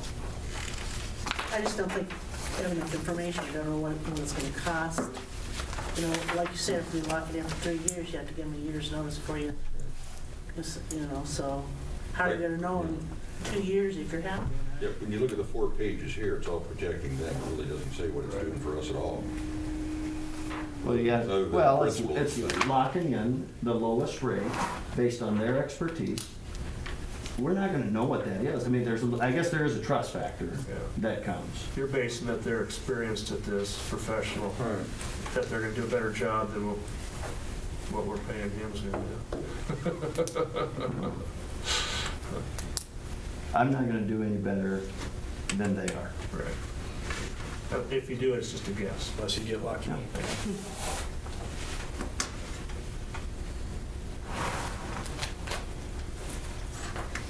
Well, maybe you just want to take it over and get it there to lock it in. I don't have a problem with going with them, I guess. I mean,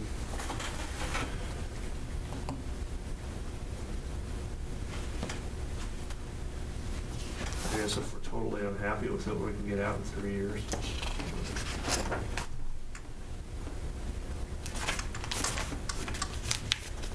So somebody wants to make a motion, we'll see where it goes.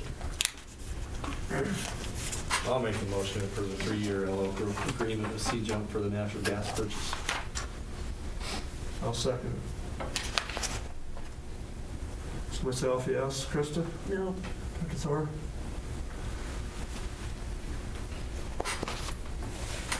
Can I interject some more discussion?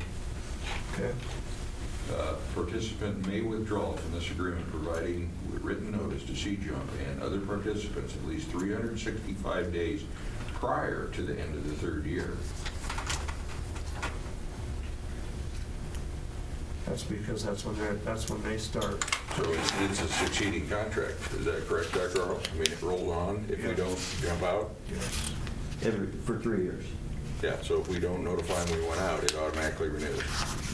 For another 3? That's kind of what I got. Yeah, what page number? That is page 4, top paragraph. From this agreement, so I think it's just a 3-year agreement. So I know what you're saying. At the end of year 2, if you don't notify them you went out, you're in for 6. I don't. The reason they do that a year ahead of time, though, is because they start purchasing for the next year a year ahead of time. So if you're going to get out, they've got to know that before they start buying fuel for you. I don't know that I don't interpret it that way. I don't think 2 years will kill us without notifying. I mean, yes. So you're a yes? Yeah. Okay. Trent? Yeah. Tim? Yes. Wyatt? Yes. Motion carries. Okay. 12, discuss and take possible action on approving kindergarten readiness assessment. Okay, Mrs. Thompson has provided in your packet a pretty basic readiness assessment, if you want to use that term. This would be for students who are not kindergarten age, but whose parents would like them to be placed in kindergarten, which is kind of rare, but you might have those circumstances. So as required by statute, they have to pass a readiness assessment, and so it's simple. This requires board approval. This was put together by Mrs. Thompson and her staff. They gave some input on what we would want kids to know and be able to do on the first day of kindergarten, so it's pretty basic. So do they have to get a certain score then out of this, or? Yep, so if you look at the kindergarten readiness, so the 3rd page on it, it talks about what students need the readiness that they basically need to have. So for alphabet, they need to have at least half of the capital letters there. For name, they need to be able to recognize it on site and name the letters. Writing it would be a bonus. Hand dominance, we would just get that from when they write it. We would write in whether it was left hand or right hand. Scissors, we wouldn't do that during this test. Colors, so these shapes here would be in colors. We just did different shapes just to have different shapes. If they could tell us the shapes, that would just be a bonus, and we would know that they were a little bit more advanced on it. Numbers, counting and recognizing them. And then for the rhyming part, so we would explain that part, you know, and the teacher or I, whoever's giving the test, would write in the words, so that's why those lines are smaller. As far as basic social skills, we would be looking at teacher recommendation for those, and parent conversations, and then for directions and self-care, the direction portion will be given, or will be looked for as they're taking the test, and then self-care will be through parent talk or through teacher conversation from the previous year. So it's very basic, and just gives us an idea of where the student is. Like Dr. Alt says, we really don't get these requests very often.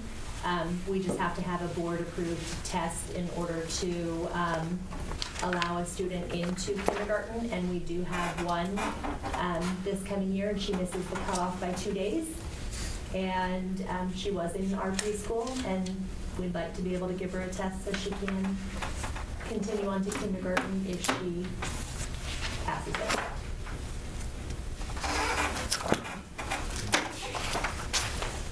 I'll make a motion to approve the kindergarten readiness assessment.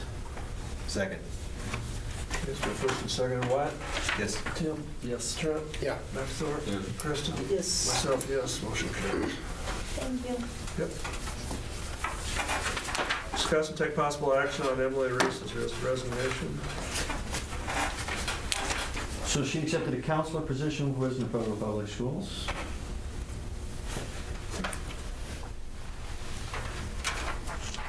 Would you like to make that motion? I'll make a motion that we accept the resignation of Emily Reese, effective at the end of the 2019-2020 school year. Second? It's first and second. Myself, yes. Kristen? Yes. Dr. Thor? Yes. Trent? Yeah. Tim? Yes. Wyatt? Yes. Motion carries. Discuss and take possible action on offering a 1.0 FTE contract to Cheyenne Yep. Hanson, to a Cheyenne Hanson contract.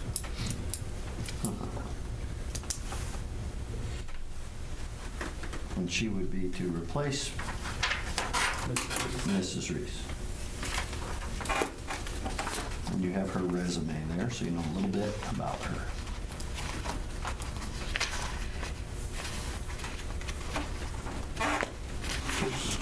She from Crofton? She's student Crofton. Student Crofton. She's originally from Lamar, Iowa.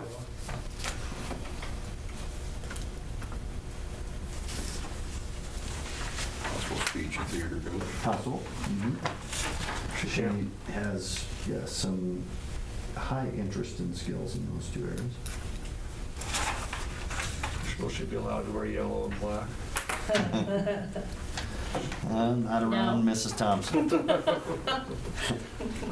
I'm gonna encourage you. Oh. Somebody like to make a motion? I'll make a motion to approve the 1.0 FT certified contract to Cheyenne Hanson for the 2020-21 school year. I'll second.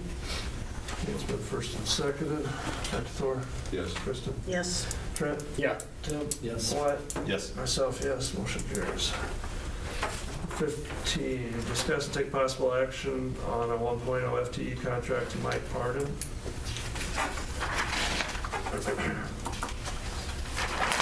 Good question, Dr. Earl. He's done this for 27 years. Why is he leaving? Where is that? Mr. Schmidt? He is not teaching this year. He got out of teaching then. This was his first year out because he has a son that's a junior and senior in high school, and he wanted to watch him play basketball.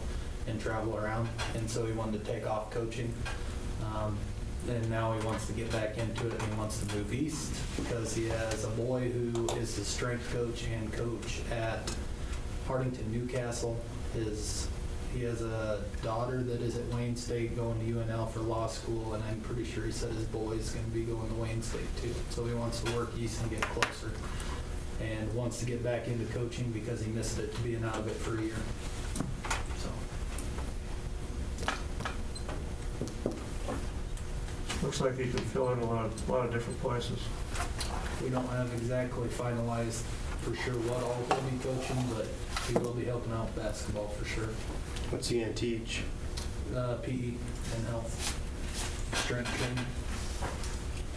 So do we have to, since he's been out a year, we don't have to pay him his experience then, do we? No, we only pay him for the number of years he taught, so correct, he wouldn't be, but no, we do have to pay him for all the years that he Really? does have Even though experience. Even though he's been out a year? Mhm. Okay.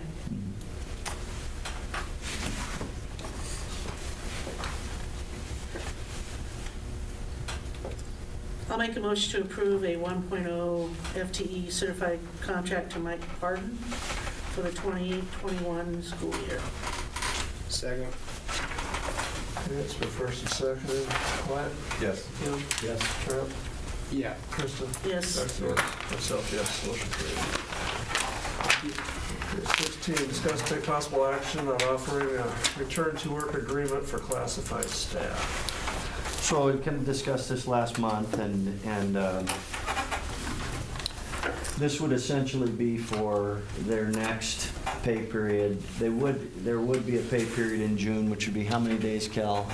We'd be talking probably About a week. about 9 days. About 9 days. So 7. So the May 20 pay period. Last month you approved the April 20 pay period for classified staff. Up to April. So this would be to the end of the year. The return to work agreement, which you've read, essentially, it protects them, protects us, protects the school district. And so as we discussed last month, essentially, we're trying to repurpose a little bit some of the duties that we have our classified people doing. We've been keeping track of all the classified people that have been helping in the morning with lunch prep and distribution. Our kitchen staff is working about probably right at 50%, maybe a touch more of their normal hours, because it's still in food prep. Our custodians worked a full week in cleaning and disinfecting the building, but if kind of that's slowed down, we can ramp that up anytime for summer, the floors and all that business. So essentially, if you wanted to pay wages, full wages, so it'd be, that's their average daily hours times their wage that they earn, and in exchange for a return to work agreement, they would agree to return in the fall. So you have a bit of a gamble. Again, it has some same discussion that you had last month. If you choose not to pay them, are we going to lose any of them? I mean, who knows? All these people are hard to find. Bus drivers are hard to find. Pairs are. Everybody's difficult to find. Real good people, obviously. So, as I shared with you last month, it's about $11,000, just over $10,000 a week in classified wages. So if they decided they didn't want to come back, they found another job or whatever, they would pay back the money to, that would be a not what we already paid them, it'd just be to what we're approving tonight. Yeah. So it'd be a month and 9 days, or it'd be a May and June pay period, but the June pay period would be about a third, or close to half, I guess. So While we're kind of on the subject, I was approached by one of the kitchen staff members that they were unhappy with the fact that the pairs were off all the time and they were slaving away, that's whether it found it or pretty not. selfish position. Yeah, I would say. I just wanted to raise it because I was approached. And that staff member's being paid a full day for half a day of work. Okay. So as far as I'm concerned, that's pretty selfish, and somebody that I don't really want on this staff, to be honest with you. If somebody's ungrateful, it's not the kind of attitude, not the kind of team player that you really want, I don't think. But they're entitled to that position. So do they think, you know, again, it's not about them, it's about somebody else shouldn't get, they shouldn't get something. Because it's not fair to me that they're getting something. That's how I view that, and I think it's an unfortunate position to have, but I guess they're entitled to it. There were some comparisons with other school districts of what pairs Yeah. are doing Yeah. compared to ours. Yeah. So, I mean, there was some validity to the conversation. I'm not taking sides on it, I just Sure. wanted you to be aware of it. Sure, and I already am to a certain degree, but it's about 50-50 out there, what school districts are doing. Some are trying to repurpose what they have them do. They're coming in and they're doing some cleaning, they're doing some painting, you know, and you can do that. I don't know that I would have enough work for, you know, bringing in, you know, bus drivers as well. But pairs are your big one because they're usually the people, you have more pairs than you have cooking staff, you have more pairs than you have custodians, you know, so it's the pairs that they're wondering, what should we do with our pairs? So you can repurpose what they do. Some are paying them just like you have. I believe everyone has been in and helped some with food prep and distribution. If we ask them hey, can you come and give us some hours doing this, that, or the other thing, I believe that most all of them would. It is a unique set of circumstances. I mean, I get it. We, you know, our kitchen staff, we need our kitchen staff to come and work a half a day. They're coming in early and they're preparing, you know, 500 meals every morning, 500 bag meals. I mean, that's fantastic. That's their role. And we need them to do that. And that's what they signed up for, and that's what you compensate them well for and gave them a generous raise a month ago for. So that's their role. We can't help it that other classified people's roles, like a bus driver, I mean, we have, you know. What are you gonna do? What are you gonna do? What are you gonna do? So it would be a difficult decision, Dr. Thor, to say, well, these people we're gonna pay these classified this, but we're gonna pay these classified that. And that would be difficult. I don't want to get into that. I just wanted to make you aware of it, that there's some hard feelings there. Yeah. That's all I wanted to do. Yeah. I don't know how we rectify that. I don't know how we make that right. The only way to make that right in somebody's eyes is to do something to somebody else, not to do something different for them. Probably. Which is not right either. No. They're doing the job they signed up to do. They could have signed up to be a para. Absolutely. Decided it. You know, it was their choice to be a cook, not a para. So. The only thing that, and Mr. Sauser mentioned, what if they sign this and then they don't come back? Kelly's like, okay, Darren, that's great. How are we gonna get this money back from them? We can go pay a lawyer to get, you know. So you'd have to have a little bit of good faith with somebody. So if somebody signs it and they had it, you know, and then life changes over summer for somebody, how are they gonna feel about writing us a check back for those wages? I don't know. So that's a bit of a risk, but. And that being said, with payroll will be rolled out probably pretty early this week. I'm gonna probably need classified folks to see me sooner than later, preferably tomorrow between 9 and noon. I told Dr. Arnold I have had occasionally I'll have some conversations with some folks who feel they can talk with me, and we might see some folks who don't want to sign this. Really? So I don't know. We'll see. So then we don't pay them, right? Well. So we gotta decide. Yeah. Unless they can work and use their time. You know, I don't know. We may not say we may. I don't know. We have some that have some banked paid leave. Is that what you're talking about? Yeah.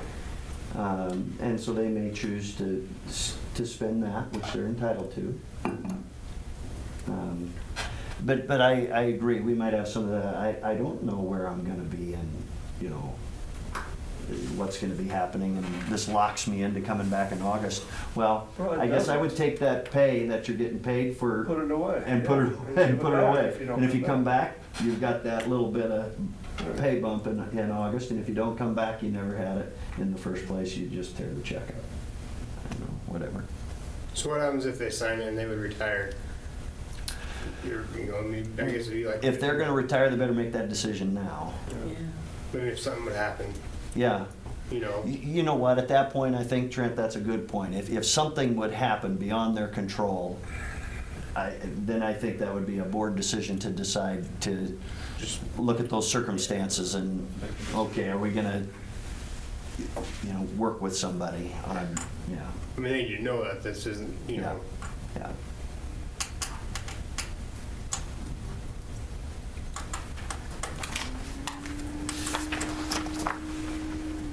So I guess we have to decide if we're gonna vote this in, if they don't sign it, are we gonna pay them? Or are we gonna pay them for the year? Now the cooks, if it's a cook that doesn't sign it, and they're still coming in and working. Maybe the hours they work. Well, and I've asked everybody who is working to keep their time. Because for retirement, I don't know what retirement's gonna do at this point in time, and I wanna make sure I have an accurate count of what hours, so I can pay people based off their time. But that's something I'm gonna need to know. So they're still keeping a time card with actual hours, but for this pay period, they've been bumped to their daily average, their weekly Right, average. so and I'm assuming that this pay period's gonna be okay, correct? Because this is for the next two pay periods. This is for that the correct? May and So they're June. okay, I mean, for right now. So going forward, I would think this would give them, like you said, the knowledge of if you don't sign it, then it'll be hours worked. You get paid hours worked, and if you don't work, you don't get paid. Yeah, this was probably one of the few places that an employee could probably work and get paid in full, or not work and get paid in full. Right now that there is out there, they aren't willing to sign the agreement. I guess we stuck our necks out last meeting, made sure that they're gonna be taken care of. Well, with the agreement that they're gonna do us right in the end and come back next season. If they aren't willing to sign it, I would be against. Especially right after we gave them a good raise. That too. You know. There's a lot of people out there that are getting laid off and furloughed, and they aren't. And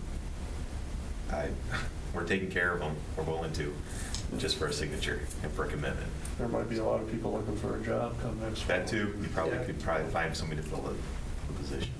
And I don't like taking that stance. Right. That's my opinion. And hopefully we won't have the situation.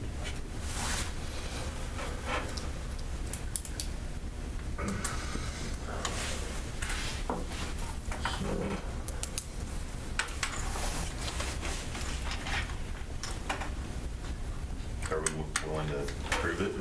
We have to change this motion, though. I would just add on the end, well, it does say in return for a signature. Yeah. So just And if they don't sign. return it with a signature, but you might want to put a deadline. You might want to say by noon on Wednesday, or what is the drop dead time? Well, if we're gonna pay them this month regardless, Right. Yeah. I would, we probably got to like May 1st, because Oh, okay. it'll be May's payroll that'll be But effective. maybe by the end of the But- week, I mean, if they're going to get a copy of this tomorrow, or at the latest, Wednesday. And today would be the first day of the new pay period. So they're gonna have to, Yeah. probably I would say this week. Okay, it's by the end of the week. But then we also want to put in here that if they don't sign it and they do work, they will get paid by the hours that they work. Right. And I would assume that we're not gonna allow them to use sick time, because this isn't sick bank, this is vacation bank or personal days, correct?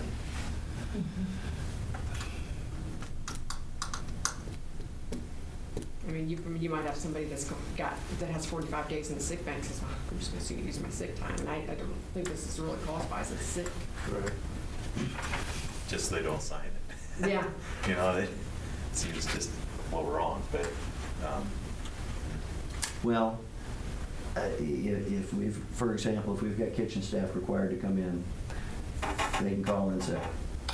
But if they don't sign it, they get 4 hours of sick pay, not 7.5. Okay. Especially right now is a difficult time to tell somebody they can't be sick. Because right now, you can be, anybody can say, I don't feel good, and you don't question it. Okay, A for the amendment is what date? Let's go by Friday. Friday's what Friday date? this week. Pardon me? Friday of this week, yeah. What's So that date? That's the 17th. Okay, and then B for the amendment is hourly wage if they don't sign it. If they don't sign it, they get paid for the hours they work, actual hours. Till the end of the school year. Our last, May and June. we're expecting our last meal day to be on the 21st.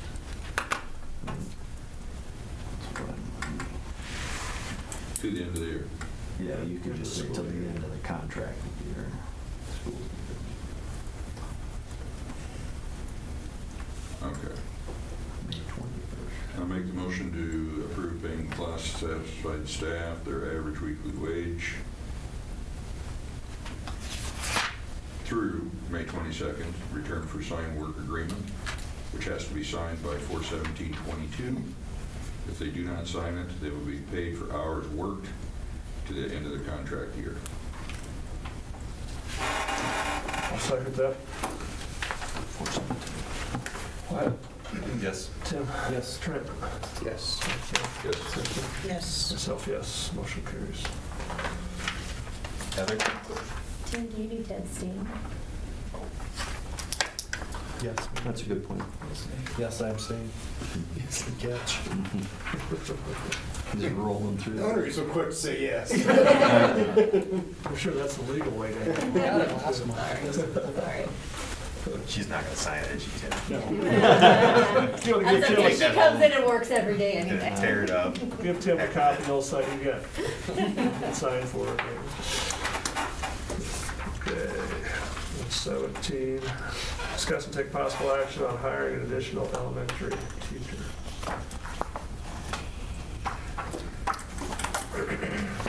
Probably a similar discussion that the board had 5 years ago when they hired an additional teacher to split kindergarten. So Mrs. Thompson has given you some details, so I'll let you address any questions that you have to her, or if she has something that she specifically wants.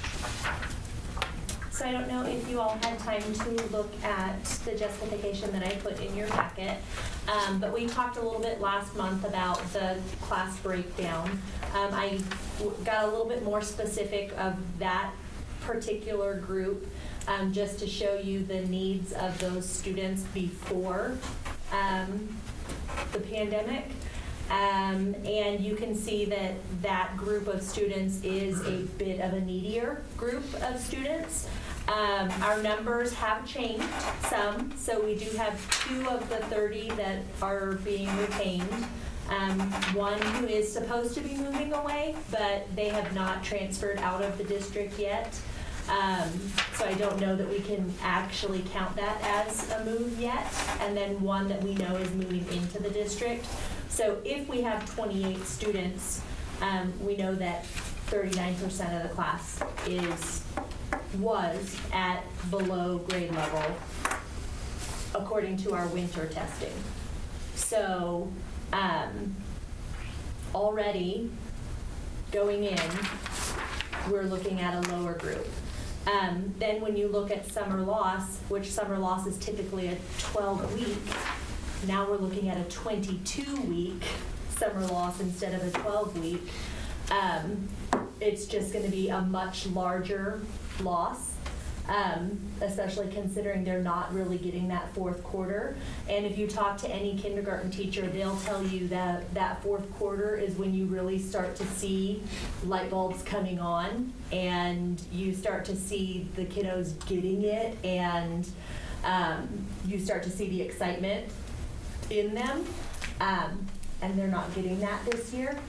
So when we start next year, it's going to have to look much different in every grade level, but especially in the 1st grade classroom. It's my recommendation that we keep that class split, and that we're able to work much more intensively with smaller groups, so we can get those kiddos where they need to be at grade level. So that's basically what was in your packet. I didn't get any questions from any of you. I don't know if you have any questions. What was your projected numbers of students? So total, Right. or just for this class? Just that class that you were asking for 2 teachers for, So for right now, they're going to be at 28. each. No, total. Okay. Do you have any projections on the class sizes coming up behind them, whether we can utilize this teacher? For years to come. So our preschool, or our kindergarten class right now for next year is at 30. So we would still have, and then our preschool, we cap out at 20, and we're at 19. What about, would we be able to use one less para? If we had, I mean, do we have a teacher, a para there now? Or no paras with that group at all? With, This I mean, year? we have paras that rotate around. We don't have paras that stay with certain classes. Oh, you don't? No. I mean, we have some that are dedicated to title and one that's dedicated to SPED. And then we do have some that are dedicated primarily to certain students. But we don't have any that are dedicated to certain classes. Now, having an additional teacher would free up some para time in the lower elementary that would allow me to get some para time to the upper elementary, because we still have some large class sizes in the upper elementary. So we're going to have a class of 28 going into 4th grade. We're still going to have that class of, they're at 28 right now. If the Pierces come back, they'll be sitting at 30 in 6th grade. So we still have some larger class sizes up there.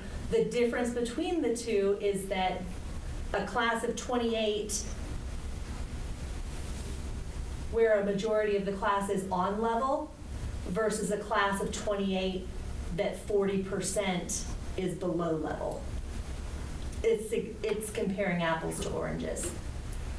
When you have that many before a 22-week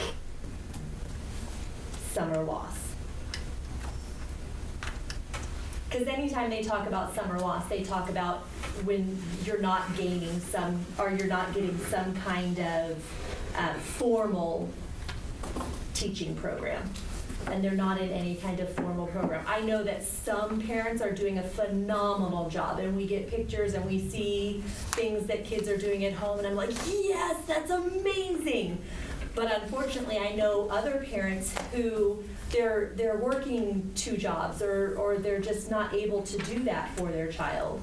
And so I know some of our students are not getting that much attention at home. And so I feel like our gap might be even bigger next year. So if we did have an additional teacher, I think about how our reading schedule could look, and having 2 teachers and a title teacher and then 2 paras in a reading block, that would give us 5 teachers to differentiate in that group for that class. I mean, it could be amazing for those kids. Necessary. Beyond You necessary. know, for those kids too. Yes. The current kindergarten just has to stay split in 1st grade.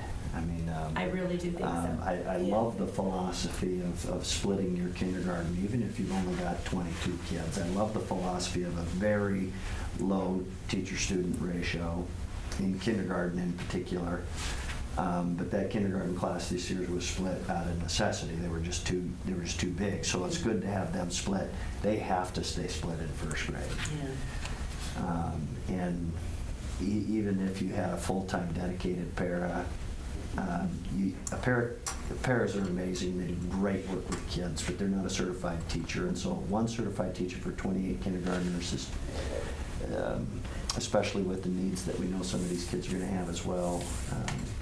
So it's a great thing. I mean, our elementary enrollment is as high as it's been in, I think, years and years and years. We're going to have a 6th grade class of 30, and we're going to have a kindergarten class rated about 30, 28, 30, And then a couple other of those, well over 25 in there as well. So that's awesome. We're fortunate that we have the space. We do have the classrooms for them.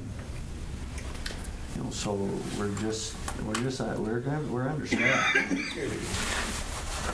I'll make a motion to approve an increase of 1.0 FTE certified position in the elementary building. Second. Okay, first and second. Kristen? Yes. Star? Yes. Stuff, yes. Dwight? Yes. Tim? Yes. Trent? Yes. Motion carries. Thank you.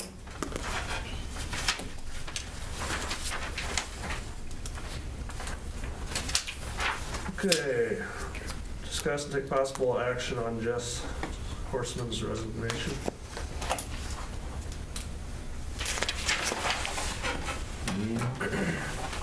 I'll make a motion that we accept the resignation of Jess Horseman effective at the end of the 2019-2020 school year. Second. It's been first and second, myself, yes. Trent? Yeah. Tim? Yes. Wyatt? Yes. Dr. Thorpe? Yes.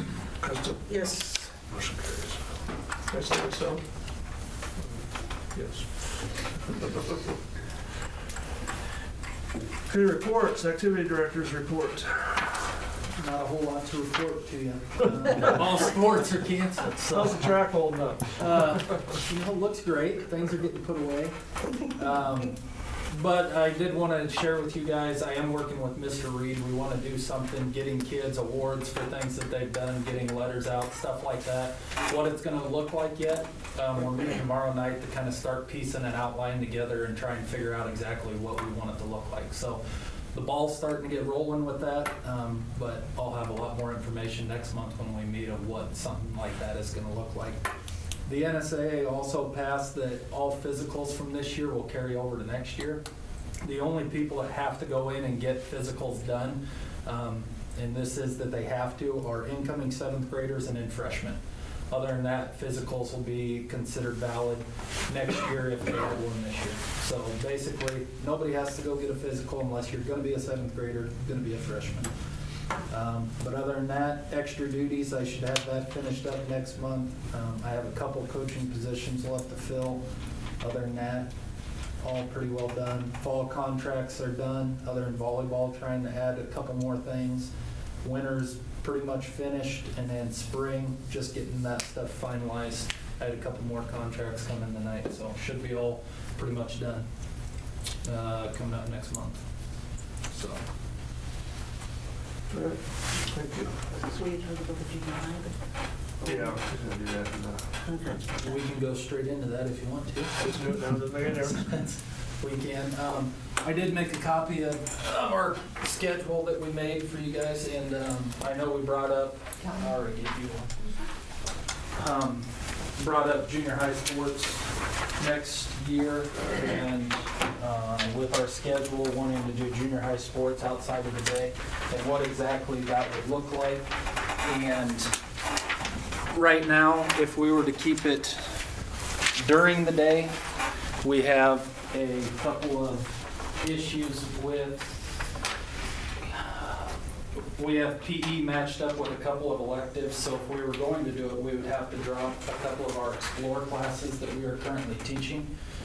And the other thing that I would say with junior high sports is if we were going to keep it during the day, that I would want to extend it so they're practicing more than 45 minutes. And I know that transportation has been brought up quite a bit, and that teachers or parents don't want to make 2 trips. But if we extend it past the end of the day, they're still going to have to come pick up their kids. So whether it gets extended or we just do it outside of the day, we're still going to have to come and pick up kids from practice. So then that comes into, that takes care of the fall and the spring and the fact that we can practice after school. It was the winter time that got brought up a lot. And when would the junior high practice during the winter for basketball and wrestling? So I went in and put all of the dates in of games that we have, junior high games, practices, everything. And over a 6-week period for our junior high girls, they would have to come in 5 times for a practice at 5:30 at night or 6 o'clock, whatever it is. So you're looking at about 1 night a week that they would have to come in additionally for a practice. Otherwise, there's high school games, there's junior high games, or somebody's not here where we're able to utilize the facility and practice on those nights.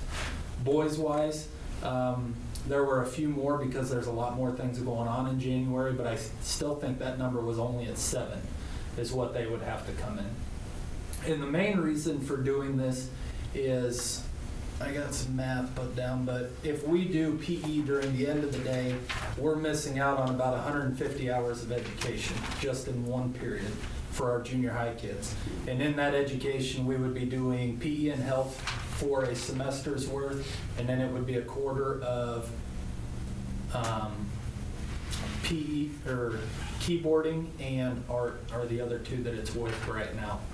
And I know that we can count the sports as PE credits, but if a kid does every single sport, then they're not actually meeting with their class at any point in time, so they're not getting the health piece with it. So we never have the entire group meet together at any point in time. The other thing that I did with this is shortening the girls' junior high basketball season. Right now, they go 5 months. They actually go longer than our high school does. And so I shortened that, so junior high girls basketball would be before Christmas, so it would start in October and go till Christmas break, and then boys would start at Christmas break and go to February. That also helps eliminate the overlapping of the girls and boys junior high basketball in the gym and frees up a little bit of space there. But then it also gets brought up, what are the questions, what do the girls do after Christmas break? I would like to bring back dance. I know that people have asked about that and stuff, and I've talked with a sponsor about that, but I don't think this is going to be the year to add it. But in another year, hopefully we could get something moving with that. And so then girls would be able to do basketball before Christmas, dance after Christmas, where boys are doing wrestling before Christmas, basketball after Christmas. So they have something to match up with it. See if I got anything else. I guess, did I miss anything? Mike, do you remember we talked about a little bit? Or are there more questions? Well, I'll bring up the questions I asked you earlier when I talked to you, but my concern was locker rooms, I guess. We've all been involved in or heard the stories of what seniors do to freshmen in locker rooms. So what's a senior going to do to a junior high kid, or what's a junior high kid going to feel like going in there with seniors and interacting with them? And we had this conversation a little bit, and you talked about how they already are doing that at some point. Yeah, or the junior high's leaving at the end of the day and our high school's going in to start practice, so there's still some overlap now. But, you know, there's always something that happens, and it's going to be made bigger by it being a junior high kid than a freshman kid, if it's, you know, if a senior does it or whatever. But, and one thing I thought of too is, you know, can they go down the old locker rooms, put junior high kids down there if we do have a situation? Nobody's using those locker rooms. And another thing I can have a concern on too is making sure that at practices there are no junior high kids running a drill or competing against a varsity level kid. Because if one kid gets hurt, we're opening ourselves up to a lawsuit. If that happens, if the parents decide, you know, why did you have my 180-pound Johnny going against 250-pound Ralphie, you know, when he got hurt? And I actually think if we do this, that we should make a policy that that can't happen, just to protect the school. Now, I know most times it's not going to happen, but there's always that one instance that it could. I don't know. Tim, you had a couple questions that. Yeah, mine was, is practice going to be right after school on those days that you are able to practice here? Yes. So they're not waiting around till 5 or, I think last month you said something about 5 o'clock maybe starting practice. So junior high would start right after school. Okay. And then when it comes to basketball season, say both varsity teams aren't playing, right? They're going to have precedence to start practice right after school. So those 5 nights out of your 6 weeks, the junior high kids would have to come back in for practice at 6 o'clock. on just those 5 nights. And then Wednesdays was the other one that I talked about, saying that we'd have to do morning practices on those days. I talked with Mr. Peter and looked at it, and Wednesdays we would still be able to use that 8th period. Since we have a 3-class rotation, it works out to do a Monday-Tuesday rotation and a Thursday-Friday rotation. And then Wednesday we could do junior high sports during the day, so kids are done when school's out. So that way we don't have any conflict on Wednesdays. The other question I have is like student managers. How do you handle the student managers for basketball when they're required to go to varsity games? They're going to be missing out on a bunch of practice, wouldn't they? And that's what Mike asked that one too. And like I look at it from a football aspect. I would rather my student managers be practicing and learning the skills than coming in and helping out with practice or going to a game with us. It makes it a little bit more difficult as a coach to find people to do those things. I know I would probably look down into the youth program and find a couple of kids that could come and film for me and do some of that stuff when it comes to games. But yes, that means that student managers aren't going to be the traditional, be at every single practice, be at every single game like you have seen.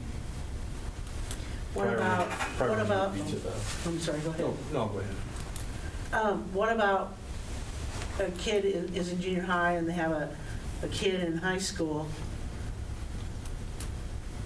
They have a sibling that's playing varsity basketball right. in Bloomfield one night, and then the sister's supposed to be practicing basketball. Right, and they're here.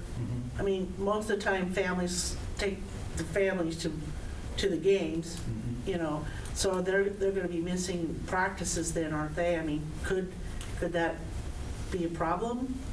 Because I look at, whenever there's a home game, there won't be an issue. No. Because they'll be able to practice here, go watch brother and sister play. Right. But yeah, the away games where that's going to be tough. And I also told Mike that I understand that there's going to be a lot more sacrifices and a lot more burden put on parents and kids when it comes to this, and commitment and things like that. And so I understand that, but I also want to try and create something that's going to be beneficial to them as well, not just when it comes to athletics, but academically as well. And I think part of that is when you look at people coaching, it would take away from some of our classes we can offer that you don't really think about. Like I was just going through this today and looking at it. We wouldn't be able to offer robotics with Mr. Juden because he would be coaching junior high football first quarter, and then second quarter he's not coaching junior high football, but we can't just start up a class right then and there because it's a semester long. And there's a few situations where that takes place. But is it something that we could figure out? Yes, but I think in the grand scheme of thing and talking with Mr. Peter,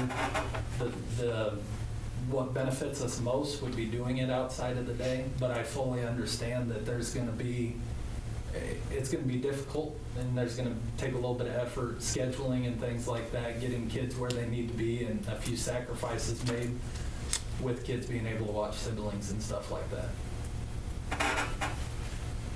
Do you think kids should be allowed to miss practice to go to a siblings game that night if that's what the parent wants to do without any repercussions to playing the next time, running extra laps, I mean, that kind of thing? Or do you think that it should be up to the coach, or it should be priority they have to go to practice? Or, I mean, how are we going to handle that when a kid? Well, probably the bigger question is transportation of that child to get home. The parents are away at another game. Correct. They'd both be a problem. Right. Either they're going to miss practice or they're going to find a different way home. Right. Or to the game later. Right. As far as instance goes, back when, it was a while ago, but when I was in high school, it was the captain's responsibility to make sure there wasn't any. When I was a freshman, wasn't one of me because I was good size, but some of them had to bow for their jocks in the toilet after the seniors pissed them. But once we moved up and the captains took over, that shit all stopped. But you got some quality kids that are good captains, that will stop. Leadership. Yeah, and you know who they should be more than I do.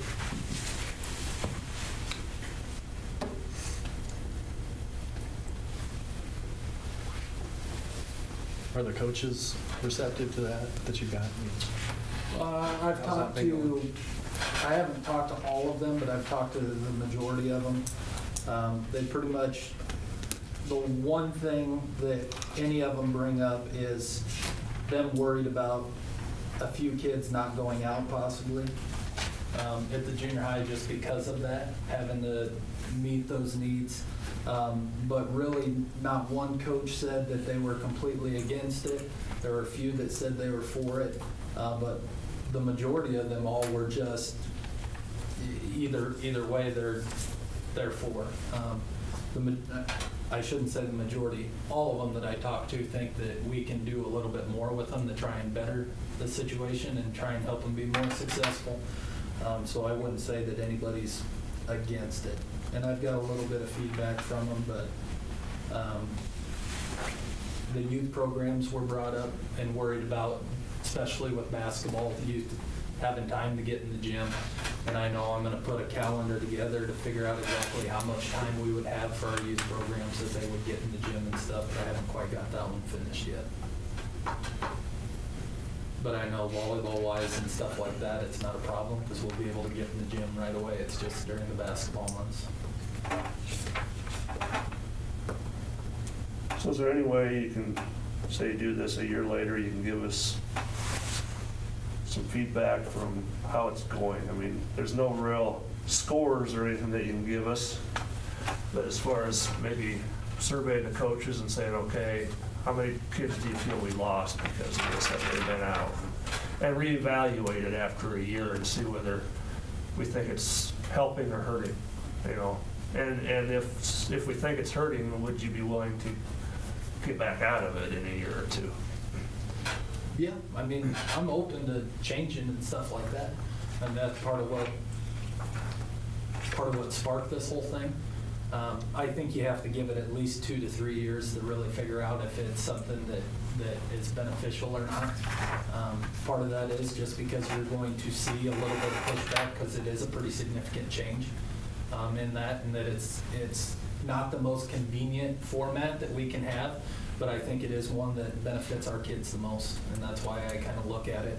But yeah, I'm very open to, if it's an absolute catastrophe after a year, then by all means, I'm not going to keep hitting my head against the wall and say we need to do this.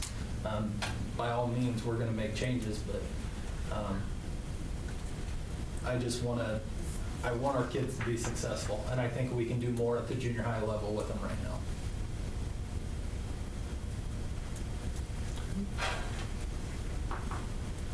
Do you have any other questions? All right. Thanks for your input. Well, going into that, we can go to high school online learning. You saw the teachers, they brought up Google Classroom. Canvas is the other one that they're using. We have about 10 students that we send out packets for. Everything's going pretty well. We have, right now, it looks like 85% or higher of the high schoolers are all participating and getting on and getting work done and stuff turned in. Like I said, we'll still be chasing that 10% to make sure that we get that done, but I know it's 15%, but traditionally it's always 10 to 15%. I like to say 10 because it sounds better than 15. Okay. But yeah, I know I've had to go meet a few kids. I've had to knock on some doors and talk to a few kids and try and get them working, and they're trying to get caught up, but it's going to take time. So, but a lot of the kinks and issues that we were running into the first week or two are really starting to get figured out, and things are starting to go a lot smoother. And with that, I also put on there that there is no state testing this year, so we don't have to worry about NSCAS or anything like that. I would love to say we could do some kind of map testing, but I don't foresee that taking place, so we could have some data. But we'll find out in the fall and get back to work. So. But as far as testing for high school, they are still looking at a way to make sure that our third-year cohort, so our junior class, still gets the free or the state paid for ACT offered to them. So how that looks for that class, we're not really sure yet, but the state is still looking at how they're going to make sure that class gets the state paid for ACT. So on that note, do we still bring in What's his name? John Baylor. John Baylor. We still do some John Baylor prep. So I mean, we only brought him in that one time just to kind of, so kids knew there really was a person named John Baylor, you know? So that was just kind of he just gave a little encouraging speech, and he gave us a little discount since we were #1 in the state the year before, but we still do John Baylor prep in math and. We just finished math, science, and English. Math, we science, just English. finished it right before everything closed down because we were going to test on the 25th. So we had everything finished with about a week before the test so kids could relax and get ready, and now not so much. Yeah. So with elementary learning packets, we are doing the pickup every Thursday. So when parents come and pick up, I'm typically the only one in the building. But I really enjoy that day. It's a super long day for me, but I get to talk to parents as they're coming in and find out how the learning is going for their students, and how it's going for them. And sometimes just kind of let them vent and give them ideas. Okay, so if your kiddo won't read, here are some things that you can try at your house, or here are some things that I've tried at my house, and just give them some time to maybe just talk to another adult that they haven't been able to do. And the packet pickup's been very successful. We have had some that we've been sending out with meals. But about 95% of our families are coming in every single Thursday and picking up new packets, dropping off old. So we did have, so I have a Zoom meeting every Tuesday with teachers, and we decided for 4th, 5th, and 6th grade, there were a couple students that they just weren't sure were turning in work. So we started keeping track of packets at all grade levels. And so we're keeping track now of who's turning in what, if it's partially completed or all the way completed, just so we know and so I know, so I can make contact and I can reach out to those kiddos. So I've had a couple of FaceTime chats and a couple of phone calls with some kids, and just helping them make schedules and talking to them about, okay, so what's going on then? Are you just having a tough time? So that's been pretty good. School webpage, do you want to do that, or you want me to? I'm working with the company that we go through right now, Socks, and they're doing a makeup because we get to do a makeover of the whole webpage. So I gave them a couple of ideas that we as administrators looked at what we kind of want to do, and so they're going to send back what that would look like, and then we can approve, and then when next year starts, we'll have a new look at what our webpage will be. I also had scholarship stuff because Krista, I know you asked about that last time, so I wanted to give you an update. Mr. Peter got back to me since January. He sent out about 45 emails to kids, and then we met 3 times before school got out where he gave them a paper packet of all the regional scholarships. There's about 30 of them in there. And then there was also, I think there's 13 local scholarships. And he gave me a list of the scholarships and how many kids have applied for each one. And I know he sent out his, he's emailed them, he sent out his phone number and stuff like that so they can text them. So I think he's doing a really good job with trying to get stuff out to them. They're just not with us. So we get to see them face to face and kind of keep our finger on them and get them applying for stuff. But I do have that if you wanted to look at it. So you want to do the next one? Oh, sure. So 1-to-1, we have a breakdown for you. Yeah, how'd that go for you the second semester? It's going great. Well, the first quarter of second semester, it was fabulous. So, as you know, the junior class has been piloting with Chromebooks, and seniors have MacBooks. There we go. And the feedback from them has been? It's been good. With Google Classroom and stuff, it's really allowed our juniors to figure out exactly how the Chromebook's different than a MacBook, and a lot of them have been seeing the similarities. I know there was a teacher that had to make a video and stuff that came back, so we had to find a new app to put on a Chromebook so they could make a video and send it in. But we're getting a lot of those kinks worked out. And a lot of it was tonight, we just wanted to give you guys some feedback and showcase what our teachers are doing with it and what our kids are able to do with it, just so you kind of have an idea of how we're utilizing it and how the teachers are using it. And that takes time to get them to where they were, because I know when this whole thing started, and even at the beginning of the year, that was what they showcased was an entire year's worth of work on what they've been doing. Yeah.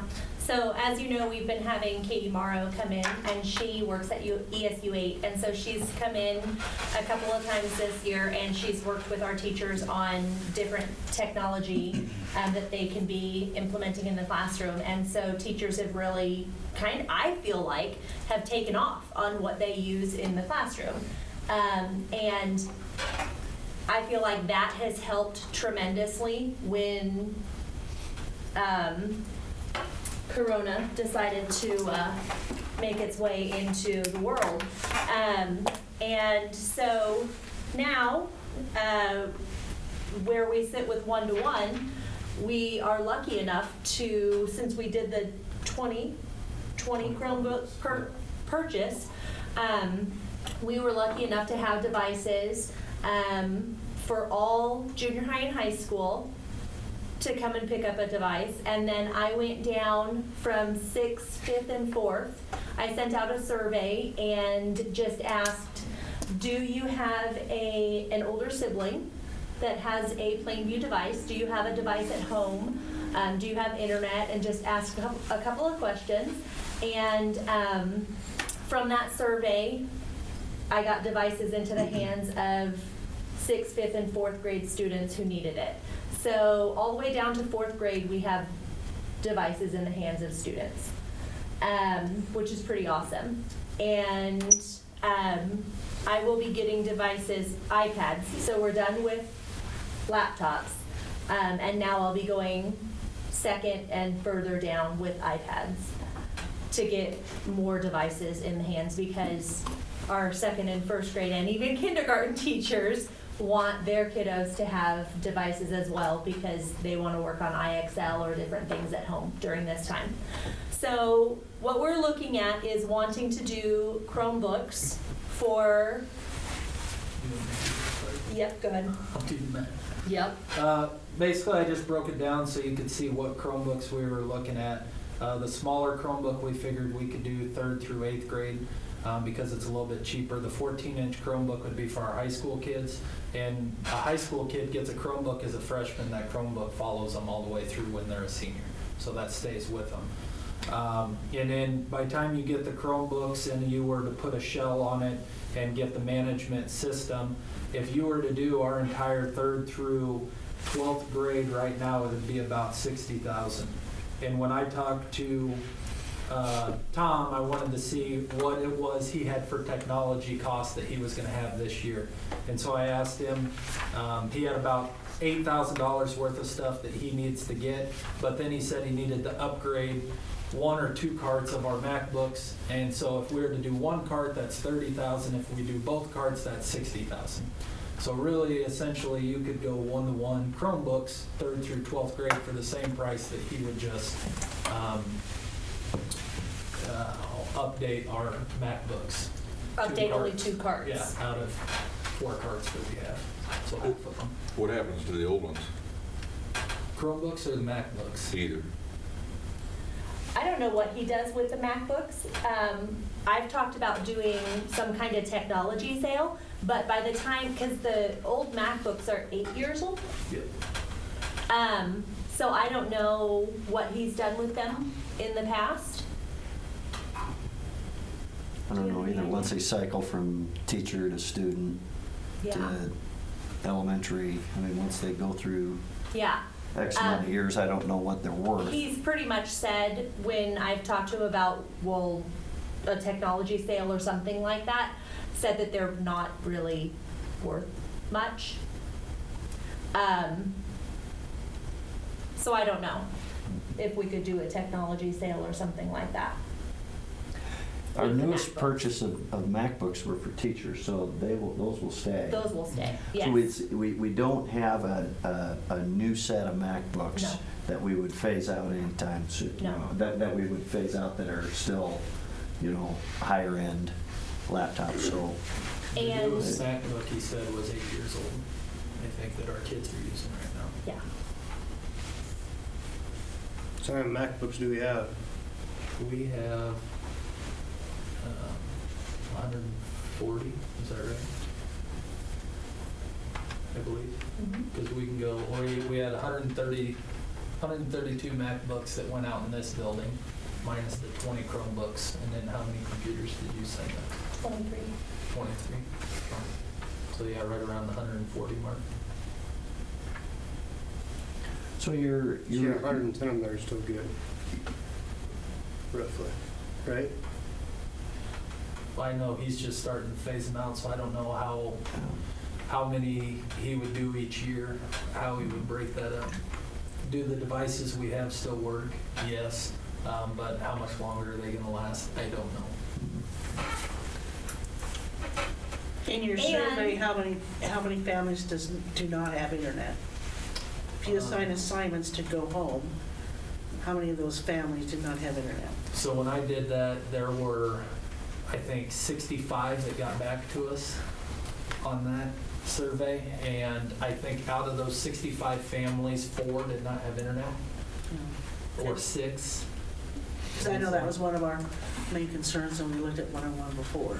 And the other thing that I looked at with Chromebooks is that if you actually enable a document to work offline, they could still take it home and work on that document. And then when they come back to school and get on the Wi-Fi, it'll upload to their drive and it keeps whatever they've done with it. Okay. So trying to meet that need as well, because I know that is the biggest question when it comes to 1-1 stuff.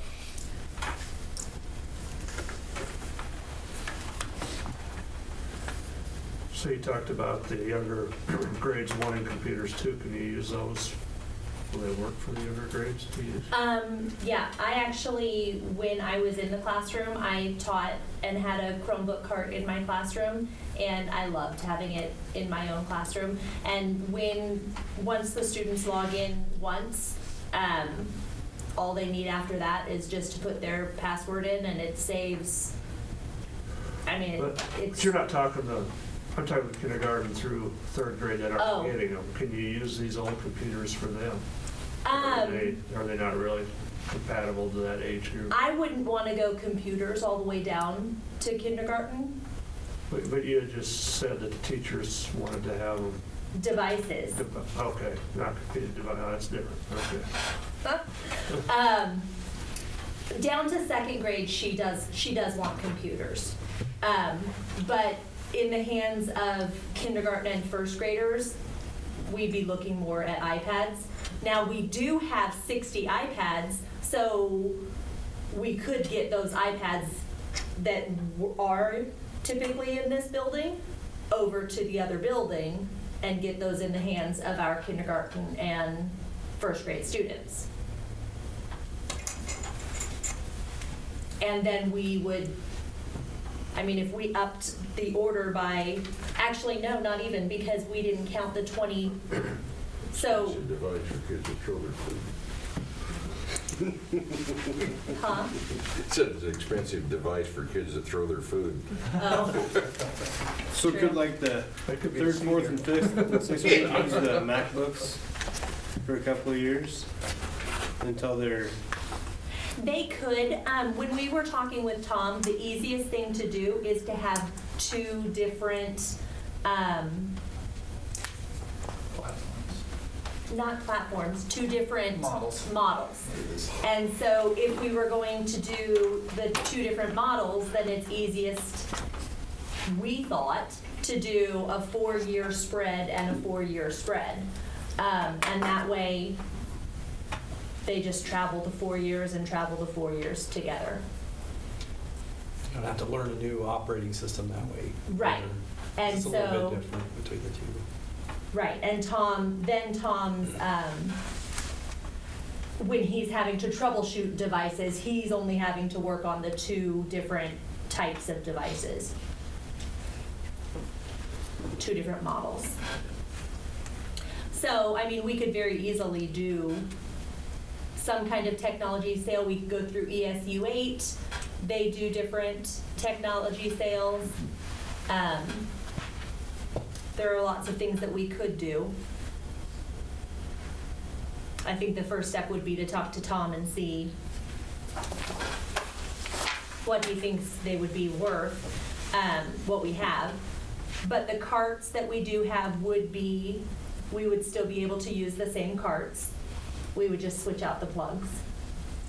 We would have to get additional carts at some point. That wouldn't necessarily be a rush because there's all kinds of different things you could do for storage options if the devices are staying in your classroom.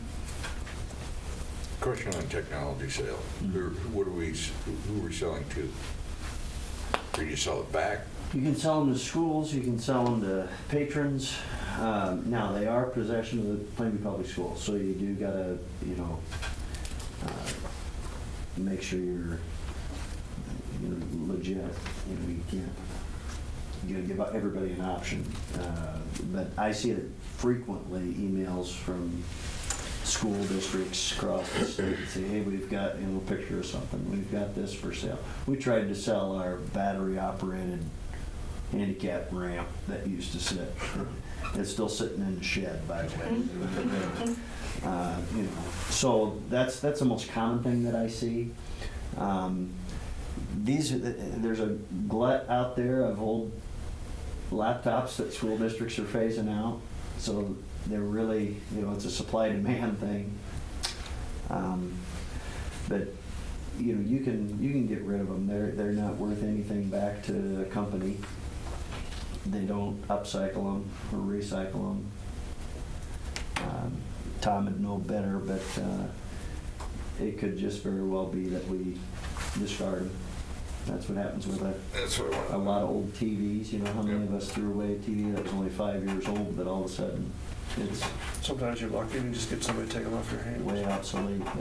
For free. But at least, like I said, at least we didn't just make a purchase a new cart of Macs 2 years ago or even 3 years ago. We did for teachers, but not for kids. And I think for teachers, we would continue to use. Well, you would have to be cold dead hands into a Mac and a teacher before you take my Mac and put a Chromebook in there. But yeah. So he's gonna have to maintenance the MacBooks anyway. Say it again. He'll have to work on the MacBooks anyway because the teachers still have them. So Well, there's no point in throwing them away. You're still gonna have all the Yeah. stuff for it. Because you said you wouldn't have to work on them. Well, if teachers still have them, you still gotta work on them. well, yeah. it'd be 30 of them as opposed to 130 of them. Yeah. So, and he usually just defrags them in the summer. Takes them a day probably, and every teacher's Mac is cleaned up, as they say.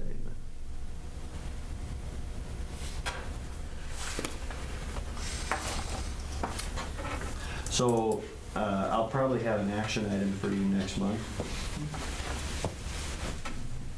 to approve, to consider, to approve that expenditure. So this will have to come out of this year's budget. And I did budget for it. And I knew when we were budgeting in August that I had two principals that were going to be interested in more technology integration. And we had kind of mentioned one-to-one goal since I came. I was not necessarily a proponent of one-to-one. The main thing is if you have the proper leadership for it. And I've taught in a one-to-one school and been an administrator of a one-to-one school and was not an advocate for it. It takes the right people. I believe we have the right administrators, and I believe we have the right teachers, and you saw a little showcase of that today. But years ago when I taught, you couldn't get a laptop for $150. They're now more affordable than they've ever been, and you're already this close to being one-to-one. Really, for all intents and purposes, we are right now. So if there's any additional information that you would want for next month, but I can have Tom put together a specific quote. More so than this is just informational. Because this was using the same numbers that we did in December when we were getting quotes for those 20 that we purchased. So yeah, I can have Tom get some more stuff. And then maybe find out what he does with the old computers. I can think about that too. We usually budget about 50,000, 60,000 a year, every year for computers. For hardware and software, primarily hardware. Can sure invite Tom. This would add to a certain degree to Tom's responsibilities. In some ways, it'd be easier too. We won't have the traffic in his office every period. Kids coming in and out, unplugging, plugging, getting them screwed up, and where are they, and so on. So that it would shift. It would a little bit, but. So do we have to come up with you lose it, you buy it type thing? Yes. Or you break it, or they have to pay insurance? They have insurance would be required. There'd have to be an agreement. A technology fee. Technology fee would be required, insurance would be required. Well, it's not necessarily insurance. If we were putting a MacBook in their hand, you would. A Chromebook, not necessarily, but yeah, we'd need to have some regs on, okay, here's what happens. If we're 1-to-1 and you're careless and in October your computer you got to get a new one and you can't afford it, whatever the case may be. But every school has those circumstances and overcomes those.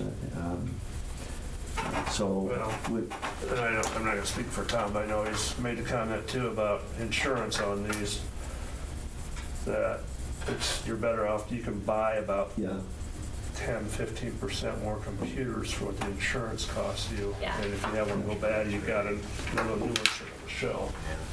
But you don't want to have a kid to go through 3 or 4 laptops immediately. No. Because they're $160. But I'm just saying, if the kid, something happens, you've got it out on the shelf that. The premium, I'm sure, outweighs the cost. Sometimes you just get a crappy computer, and that, you can't get paid for that, but, if you know the difference between wear and tear and crappy computer. So at the end of the 4-year period, basically you'd want to throw them away and start over with the next group again. Looking high school wise, they would get a new device when they come in as a freshman, and they keep that all the way through, and then when they graduate, they just take it with them. If they pay their technology fee or whatever each year.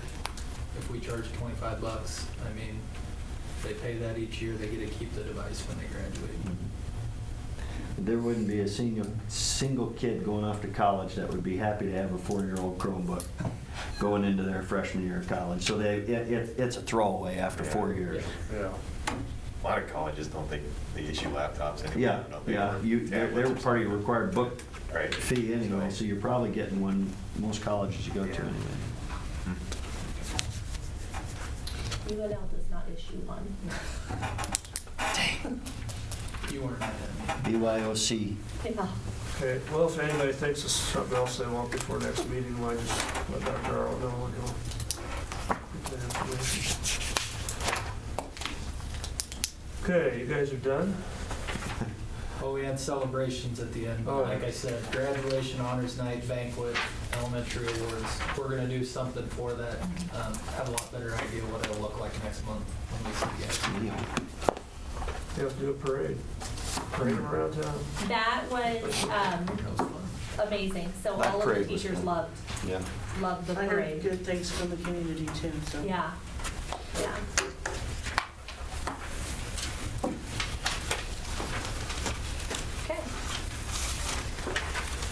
Okay, President's report. I'll let you off the hook tonight.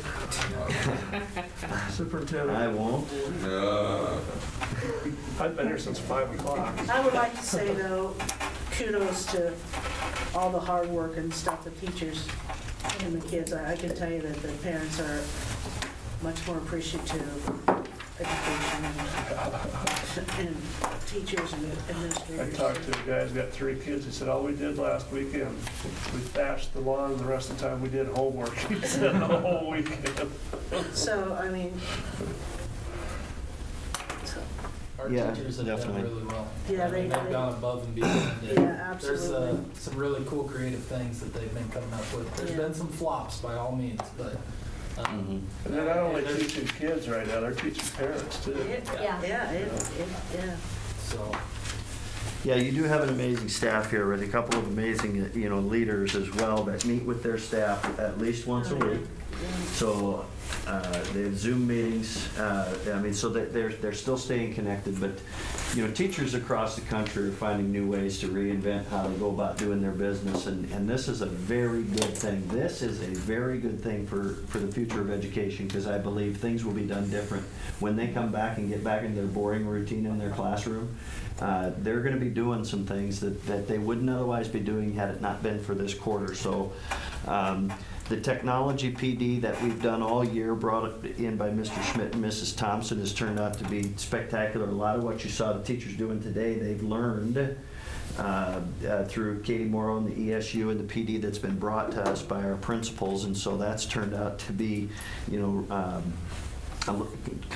quite prophetic to help us out here. The Department of Ed, the things that the Department of Ed has had to deal with. I was on a Zoom meeting with the commissioner. He's on every week with the governor, and so I would not want to be part of the NDE trying to figure out all the waivers, and some of them they can't grant because they're statutorial, and this whole thing is just that. They just almost have to just punt this whole, school year and leave it up to the local school districts. And here's where local control and local decision making is really coming in handy, and just trusting that boards and administrators are going to do right by your students.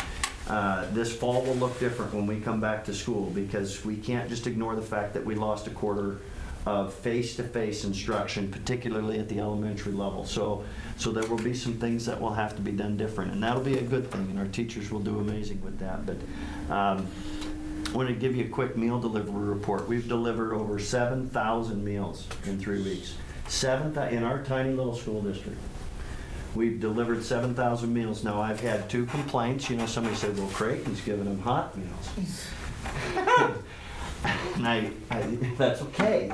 Good for Creighton. I wish I'd have known that. Good for Creighton. So I called my superintendent buddy up there. I said, hey, well, how are you guys managing this? Well, we're doing this and this. And I said, that's great. Good for you. Every district's doing what they can do. We could not deliver 250 hot meals every day in a little styrofoam container. We could. So we have volume here. Not every school district has volume, and not every school district is delivering to front doors. If you don't deliver, we lose half our kids. Their parents aren't bringing them in. So we're going to bring you it's a cold meat sandwich. You want a hot meal? Put that cold meat sandwich in the microwave for 15 seconds. You now just gave your kid a hot meal.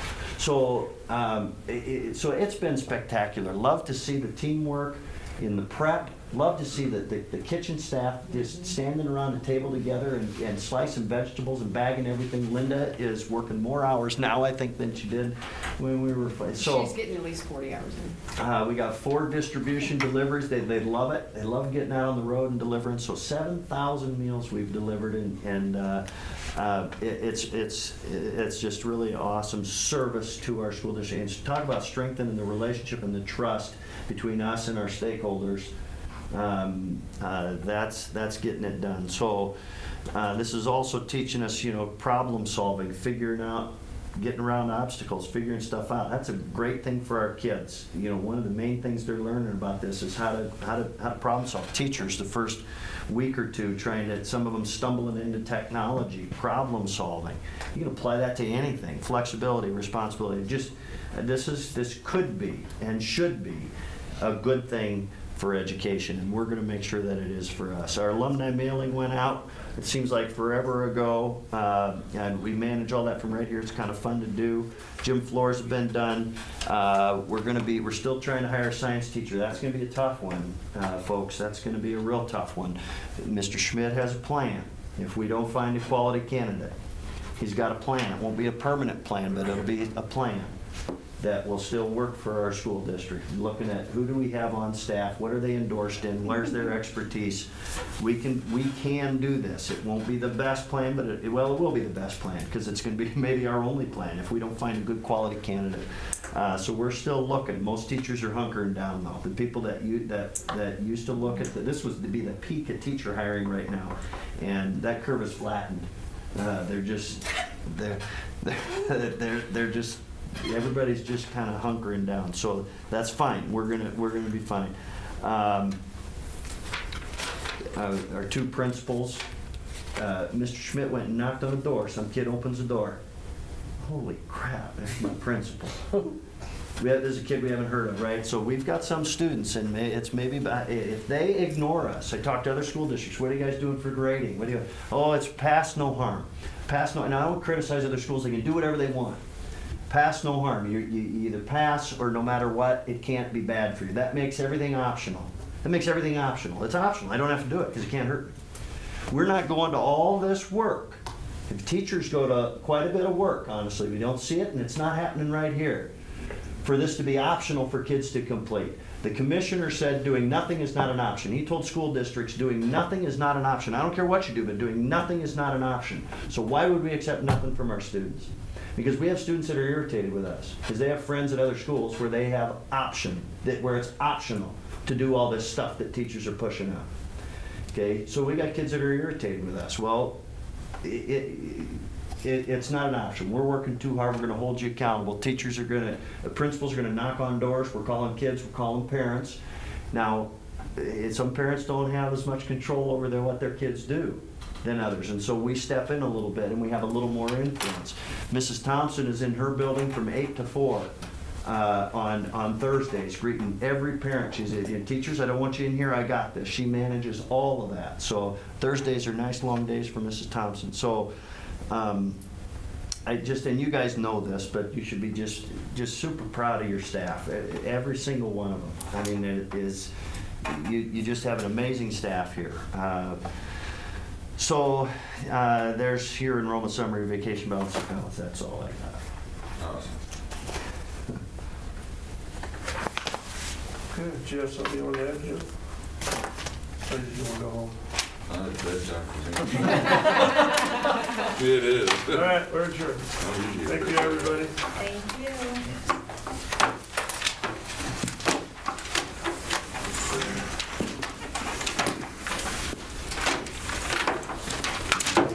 Goodbye. So was there a question you wanted to ask them? Because he's still here. I got a text. Tom's still here? Yeah. It's like, hey, you guys were talking about me. Probably a whole room full of people there watching. It better not be more than 10. I'm gonna call from Governor Rick.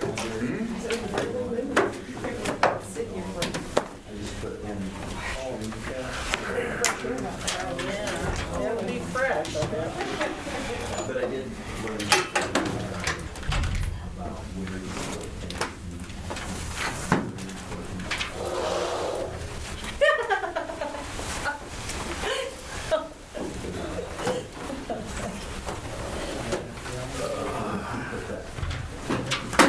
One of these days, we're supposed to be get out of here. I still gotta go get a list over to you. I already emailed the workers for tomorrow. Good. Or for the week. Probably a good little It reminder. was Yeah. hard hitting, and it was, we made that gravel road. I got your Just walked text in. about It was a lot of weight going up and down that 9:40 and I road. was like, yeah. So what do you normally do? Yeah, nobody did.